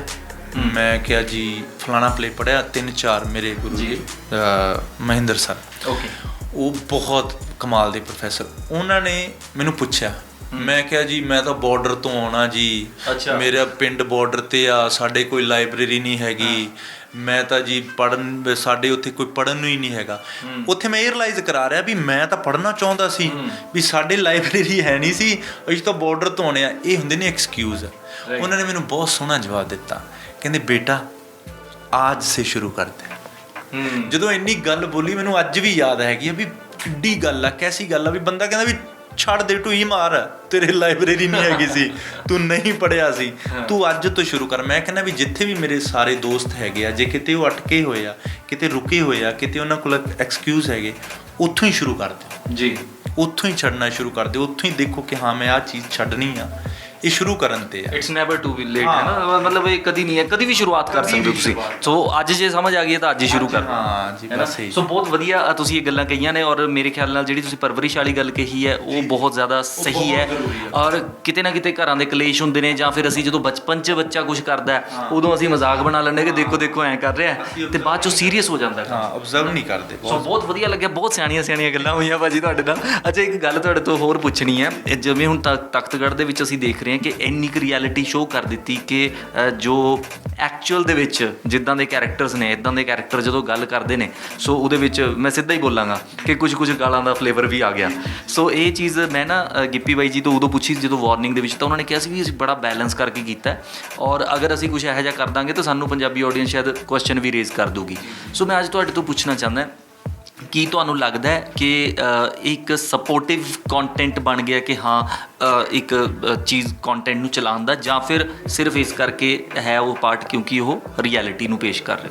ਨਹੀਂ ਦੇਖੋ, ਦੋਨੋਂ ਚੀਜ਼ਾਂ ਆ ਜਾਂਦੇ ਨੇ ਕਈ ਵਾਰੀ ਕੰਟੈਂਟ ਨੂੰ ਆਪਾਂ ਉੱਦਾਂ ਕਰਨ ਦੀ ਕੋਸ਼ਿਸ਼ ਕਰਦੇ ਹਾਂ ਕੰਟਰੋਵਰਸੀ, ਤਾਂ ਮੈਂ ਸੋਚਦਾ ਹੁੰਦਾ ਕਿ ਚੀਜ਼ ਕੰਟਰੋਵਰਸੀ, ਮੈਂ ਹਮੇਸ਼ਾ ਕਹਿੰਦਾ ਹੁੰਦਾ, ਹੁਣ ਵੀ ਜਦੋਂ ਤਖਤਗੜ੍ਹ ਦਾ ਪੋਸਟਰ ਆਇਆ ਸੀ ਤਾਂ ਉਹਦੇ 'ਤੇ ਕੰਟਰੋਵਰਸੀ ਹੋਣ ਦੀ ਕੋਸ਼ਿਸ਼ ਹੋਈ ਸੀ, ਬਟ ਮੈਂ ਕੋਈ ਰਿਐਕਟ ਨਹੀਂ ਕੀਤਾ ਸੀ। ਮੈਂ ਇਹੀ ਚੀਜ਼ ਚਾਹੁੰਦਾ ਸੀ ਵੀ ਪਲੀਜ਼ ਇਹਨੂੰ ਕੰਟਰੋਵਰਸੀ ਕਰਕੇ ਨਾ ਚਲਾਓ, ਇਹਦੀ ਕੰਟਰੋਵਰਸੀ ਪ੍ਰੋਡਿਊਸਰ ਚਾਹੁੰਦਾ ਹੁੰਦਾ ਉਹ ਨਾ ਹੋਣ ਦਿਓ। ਮੈਂ ਚਾਹੁੰਦਾ ਵੀ ਕੰਟੈਂਟ ਦੇਖੋ, ਤੁਹਾਨੂੰ ਲੱਗਦਾ ਜੋ ਗਲਤ ਤੁਸੀਂ ਮੈਨੂੰ ਮੈਸੇਜ ਕਰੋ, ਇੰਸਟਾ 'ਤੇ ਕਰੋ, ਸਨੈਪਚੈਟ 'ਤੇ ਕਰੋ, ਮੈਂ ਉਹ ਮੈਸੇਜ ਪੜ੍ਹੂੰਗਾ, ਮੈਂ ਅਗਲੇ ਸੀਜ਼ਨ 'ਚ ਉਹ ਨੋਟਸ ਬਣਾਊਂਗਾ, ਮੈਂ ਕਹੂੰਗਾ ਵੀ ਹਾਂ ਆ ਆਡੀਅנס ਦੀ ਪ੍ਰੋਬਲਮਸ ਹੈਗੀਆਂ ਸੀ, ਆ ਦਿੱਕਤ। ਫਿਰ ਮੇਰੀ ਸਟੱਡੀ ਇਹੀ ਆ ਨਾ, ਮਤਲਬ ਜੇ ਤੁਸੀਂ ਉਹਨੂੰ ਕੰਟਰੋਵਰਸੀ ਕਰ ਦਿਓਗੇ ਉਹਦੇ ਨਾਲ ਉਹ ਚੀਜ਼ ਚੱਲ ਜੂਗੀ, ਉਹਦਾ ਕੋਈ ਫਾਇਦਾ ਨਹੀਂ। ਕਿੰਨੀਆਂ ਤੁਸੀਂ ਦੇਖੀਆਂ ਹੋਣੀਆਂ, ਕਿੰਨੇ ਵੱਡੇ ਲੈਵਲ 'ਤੇ ਬਾਲੀਵੁੱਡ ਦੇ ਕਈ ਕਨਸੈਪਟ ਕੰਟਰੋਵਰਸੀ ਕੀਤੀ ਜਾਂਦੀ, ਉਹ ਸੋਚੀ ਸਮਝੀ ਸਕ੍ਰਿਪਟਡ ਹੁੰਦੀ, ਸਾਨੂੰ ਪਤਾ ਹੀ ਨਹੀਂ ਲੱਗਦਾ ਆਡੀਅנס। ਮੈਂ ਉਹੀ ਕਹਿੰਦਾ ਹੁੰਦਾ ਕਿ ਜਿਹੜੀ ਸੋਸ਼ਲ ਨੈਟਵਰਕ ਆ ਉਹ 50% ਫੇਕ ਆ, 10% ਆਈਡੀਆਂ ਦੂਜਿਆਂ ਦੀਆਂ ਚੱਲ ਰਹੀਆਂ ਨੇ, 40% ਓਰੀਜਨਲ ਨੇ। ਉਸ ਚੀਜ਼ ਨੂੰ ਸਮਝੋ, ਉਹ ਇੱਕ ਦੁਨੀਆ ਕ੍ਰੀਏਟ ਕਰ ਦਿੱਤੀ ਗਈ ਆ, ਸਾਨੂੰ ਵੀ ਨਹੀਂ ਪਤਾ। ਉਹਦੇ ਵਿੱਚ ਦੁਨੀਆ ਦੇ ਵਿੱਚ 50% ਫੇਕ ਨੂੰ ਐਡ ਕਰਕੇ ਉਹ ਇੱਕ ਡਿਵਾਈਡ ਕਰਕੇ ਉਹਦੀ ਮੈਜੋਰਟੀ ਕ੍ਰੀਏਟ ਕੀਤੀ ਜਾਂਦੀ ਹੈ। ਇਸ ਚੀਜ਼ ਨੂੰ ਸਮਝੋ ਜੋ ਖਬਰਾਂ ਦਿਖਾਈਆਂ ਜਾ ਰਹੀਆਂ ਨੇ। ਮੈਂ ਕਹਿੰਦਾ ਵੀ ਗਾਲਾਂ ਛੱਡੋ, ਸਭ ਤੋਂ ਖਤਰਨਾਕ ਤੁਸੀਂ ਖਬਰਾਂ ਬੰਦ ਕਰ ਦਿਓ ਘਰੇ ਦੇਖਣੀ, ਇਹਨੂੰ ਛੱਡੋ ਤੁਸੀਂ। ਨਹੀਂ ਭਾਜੀ ਸਾਡਾ ਕੰਮ ਤੇ ਨਾ ਖਬਰਾਂ ਨਹੀਂ ਸਾਡਾ ਕੰਮ ਤੇ ਨਹੀਂ, ਇਹ ਕੰਮ ਖਬਰਾਂ 'ਚ ਨਹੀਂ ਆਉਂਦਾ ਨਾ। ਮੈਂ ਇਹ ਕਹਿੰਦਾ ਵੀ ਜਿਹੜੇ ਨਿਊਜ਼ ਕ੍ਰੀਏਟ ਕਰਦੇ ਆ, ਤੁਸੀਂ ਇਹ ਦੇਖੋ ਨਿਊਜ਼ ਕ੍ਰੀਏਟ ਕਰਦੇ ਕਿੱਡਾ ਮਾਹੌਲ ਕ੍ਰੀਏਟ ਕਰਦੇ। ਸੋ ਇਸ ਚੀਜ਼ ਨੂੰ ਸਮਝੋ। ਮੈਂ ਕਹਿੰਦਾ ਦੱਸੋ, ਉਹ ਤਾਂ ਉਹਨਾਂ ਦਾ ਫਰਜ਼ ਆ, ਮੈਂ ਗਲਤ ਕਹਿੰਦਾ ਹੀ ਨਹੀਂ ਜੇ ਕੋਈ ਬੋਲਿਆ। ਬਟ ਹੁਣ ਜੇ ਤੁਸੀਂ ਗਾਲ ਮੈਂ ਕੱਢੀ ਆ, ਜੇ ਤੁਸੀਂ ਮੇਰੀ ਗਾਲ ਨੂੰ ਗਾਲ ਕੱਢ ਕੇ ਉਹ ਸਹੀ ਕਰਨ ਦੀ ਕੋਸ਼ਿਸ਼ ਕਰੋਗੇ, ਉਹ ਤੋਂ ਇੱਕ ਹੋਰ ਗੱਲ ਲਿਖੂਗਾ, ਉਹ ਮੈਨੂੰ ਅਜੀਬ ਲੱਗੂਗਾ। ਪਰ ਵਧੀਆ ਸਾਰਿਆਂ ਦੇ ਮੈਨੂੰ ਸਿਰ ਮੱਥੇ ਆ ਸਾਰੇ। ਤਾਂ ਸਾਡੇ ਪਰਮੇਸ਼ ਵਰਮਾ ਸਾਹਿਬ ਕਹਿ ਗਏ ਨੇ ਗਾਲ ਨਹੀਂ ਕੱਢਣੀ, ਵੀਰਾ ਕਹਿੰਦਾ ਤਾਂ ਗਾਲ ਨਹੀਂ ਕੱਢਣੀ। ਸੋ ਬਹੁਤ ਵਧੀਆ ਲੱਗਿਆ ਭਾਜੀ ਤੁਹਾਡੇ ਨਾਲ। ਸੋ ਮੇਰੇ ਖਿਆਲ ਨਾਲ ਸ਼ਾਇਦ ਅਸੀਂ ਬਹੁਤ ਹਸੀ ਮਜ਼ਾਕ ਕਰ ਲੈਂਦੇ, ਉਹ ਵੀ ਇੰਜੋਏਬਲ ਸੀਗਾ, ਅਸੀਂ ਕੀਤਾ ਵੀ। ਬਟ ਜਿਹੜੀਆਂ ਗੱਲਾਂ ਤੁਸੀਂ ਦੱਸੀਆਂ ਨਾ ਉਹ ਬਹੁਤ ਵਧੀਆ ਲੱਗੀਆਂ। ਡਾਕੂਮੈਂਟ ਬਣ ਜਾਂਦਾ ਹੈ। ਔਰ ਮੈਨੂੰ ਲੱਗਦਾ ਹੈ ਕਿ ਜਿਹੜੀ ਇਹ ਟਾਕ ਆ ਇਹ ਹਸੀ ਮਜ਼ਾਕ ਵਿੱਚ ਵੀ ਜ਼ਿਆਦਾ ਨਹੀਂ ਜਾਣੀ ਚਾਹੀਦੀ, ਕਿਉਂਕਿ ਹੋ ਸਕਦਾ ਕਿਤੇ ਕੋਈ ਸੁਣੇ, ਚਾਹੇ ਉਹ ਸਾਲ ਬਾਅਦ ਇਸ ਡਾਕੂਮੈਂਟ ਨੂੰ ਸੁਣੇ, ਹੋ ਸਕਦਾ ਉਹਨੂੰ ਇਹ ਚੀਜ਼ ਕੋਈ ਸ਼ਬਦ ਤੋਂ ਚੇਂਜ ਮਿਲ ਜੇ। ਇਹੀ ਬਸ ਮੇਨ ਚੀਜ਼ ਹੁੰਦੀ ਹੈ। ਸੋ ਬਹੁਤ ਵਧੀਆ, ਜਿਵੇਂ ਤੁਸੀਂ ਇਹ ਇੰਟਰਵਿਊ ਇੰਜੋਏ ਕੀਤਾ ਉਸੇ ਤਰੀਕੇ ਨਾਲ ਤੁਸੀਂ ਹੁਣ ਤਖਤਗੜ੍ਹ ਇੰਜੋਏ ਕਰੋ, ਤੇ ਉਸ ਤੋਂ ਬਾਅਦ ਵੀ ਧੀਰਜ ਕੁਮਾਰ ਦੇ ਜ਼ਬਰਦਸਤ ਜਿਹੜੇ ਨੇ ਪ੍ਰੋਜੈਕਟਸ ਆ ਰਹੇ ਨੇ। ਔਰ wish you all the best ਭਾਜੀ। ਬਹੁਤ ਵਧੀਆ ਲੱਗਿਆ ਤੁਹਾਡੇ ਨਾਲ ਮਿਲ ਕੇ, ਵਾਕਈ ਲੱਗਿਆ ਕਿ ਇੱਕ ਜ਼ਬਰਦਸਤ ਐਕਟਰ ਦੇ ਨਾਲ ਬੈਠੇ ਹਾਂ, ਔਰ ਮੈਂ ਤੁਹਾਡੇ ਲਈ ਨਾ ਬਹੁਤ ਦੂਰ ਤੱਕ ਦੇਖ ਰਿਹਾ। ਸੋ ਪਰਮਾਤਮਾ ਕਰੇ ਉੱਥੇ ਤੱਕ ਪਹੁੰਚੋ। ਔਰ ਇੱਕ ਕੰਪਲੀਮੈਂਟ ਹੋਰ ਹੈਗਾ, ਸੁਨੀਲ ਗਰੋਵਰ ਭਾਜੀ ਦੀ ਇੱਕ ਕਿਤੇ ਨਾ ਕਿਤੇ ਮੈਨੂੰ ਉਹ ਜਿਹੜੀ ਝਲਕ ਹੈ ਨਾ ਉਹਨਾਂ ਦੀ, ਉਹ ਤੁਹਾਡੇ ਅੰਦਰ ਨਜ਼ਰ ਆਈ। ਉਹਨਾਂ ਦੇ ਅੰਦਰ ਵਰਸਟੈਲਿਟੀ ਜਿਹੜੀ ਹੈ ਉਹ ਮੈਨੂੰ ਤੁਹਾਡੇ ਅੰਦਰ ਦਿਖਾਈ ਦੇ ਰਹੀ ਹੈ। ਉਹ ਤਾਂ ਬਹੁਤ ਵੱਡੇ, ਤੁਸੀਂ ਮੈਨੂੰ ਨਾ ਕੰਪੇਅਰ ਕਰੋ, ਕਿਉਂਕਿ ਬਹੁਤ ਵੱਡੇ ਆਰਟਿਸਟ ਨੇ। ਉਹਨਾਂ ਨੂੰ ਦੇਖਦੇ ਹਾਂ, ਹੱਸਦੇ ਹਾਂ, ਔਰ ਇੰਨਾ ਮਤਲਬ ਜਿਵੇਂ ਕਹਿੰਦੇ ਖੁਸ਼ ਮਿਜ਼ਾਜ ਬੰਦਾ। ਔਰ ਸਾਡੇ ਡਿਪਾਰਟਮੈਂਟ ਤੋਂ ਮੈਨੂੰ ਪ੍ਰਾਊਡ ਫੀਲ ਹੁੰਦਾ ਕਿ ਇੰਡੀਅਨ ਥੀਏਟਰ ਤੋਂ ਪਾਸ ਆਊਟ ਨੇ ਉਹ, ਪੰਜਾਬ ਯੂਨੀਵਰਸਿਟੀ ਤੋਂ। ਖੁਸ਼ੀ ਹੁੰਦੀ ਹੈ ਕਿ ਉਹ ਇੰਨਾ ਵਧੀਆ ਕਰ ਰਿਹਾ। ਕੋਈ ਇੱਕ ਲਾਈਨ ਆਪਣੇ ਤਖਤਗੜ੍ਹ ਦੇ ਵਿੱਚ ਕੋਈ ਡਾਇਲੋਗ ਜਾਂ ਕਿਤੇ ਕੁਝ ਬੋਲਿਆ ਹੋਵੇ, ਜਿਵੇਂ ਤੁਹਾਡੀ ਇੰਟਰੋ ਵੀ ਕੁਝ ਡਾਇਲੋਗਸ ਦੇ ਨਾਲ ਹੋਈ ਹੈ, ਕੁਝ ਸੁਣਾ ਸਕਦੇ ਸਾਡੇ ਦਰਸ਼ਕਾਂ ਨੂੰ? ਹਾਂ, ਉਹ ਸੀਰੀਜ਼ ਜਿੱਥੇ ਖਤਮ ਹੋਊਗੀ ਉੱਥੇ ਉਹਦਾ ਇੱਕ ਡਾਇਲੋਗ ਆ ਜਿਹੜਾ ਟ੍ਰੇਲਰ ਵਿੱਚ ਵੀ ਹੈਗਾ ਕਿ ਬੜਾ ਲੰਬਾ ਸਫ਼ਰ ਤੈਅ ਕਰਕੇ ਆ ਤਖਤਗੜ੍ਹ ਦੀ ਗੱਦੀ ਹਾਸਲ ਕਰਨ ਲਈ, ਇੰਨਾ ਸੌਖਾ ਨਹੀਂ ਕਿਸੇ ਨੂੰ ਪੈਣ ਦਿੰਦਾ। क्या बात है, जबरदस्त। थैंक यू सो मच भाजी, wish you all the best. और ये डायलॉग दस गया कि ये बड़ा औखा जिहड़ा है ना, इत्थे तक किते किसी मुकाम तक बंदा पहुँचता है। सो इन्नी आसानी नाल नहीं हुण छड्डना धीरज कुमार ने। सो बहुत वधिया भाजी, थैंक यू सो मच। सो ये सीगे जी धीरज कुमार। सो तख्तगढ़ हुण तुसीं देखणी है, उसदे नाल ही नाल जिहड़े अपकमिंग प्रोजैक्ट्स ने वो भी देखने ने। सो इस दे नाल ही नाल ये ना भुल्लिओ, ये सारे देखण दे चक्कर च कि एब्सोल्यूट देसी भी देखते रहना, हमदर्द टीवी भी देखते रहना। आपां तुहानूं मिलांगे अगले एपीसोड दे विच। देखते रहो हमदर्द टीवी। सत श्री अकाल। ਐਬਸੋਲਿਊਟ ਦੇਸੀ ਮੁੰਡਾ ਪਿੱਛੇ ਨਹੀਂ ਉਹ ਹਟਦਾ, ਟੈਂਚ ਸਾਡਾ ਏ ਉੱਚਾ ਬੱਲੀਏ, ਛੇਤੀ ਦਿਲ ਨਹੀਂ ਹਰਦਾ। ਉਹ ਮੈਂ ਕਿਹਾ ਮੈਂ ਐਬਸੋਲਿਊਟ ਦੇਸੀ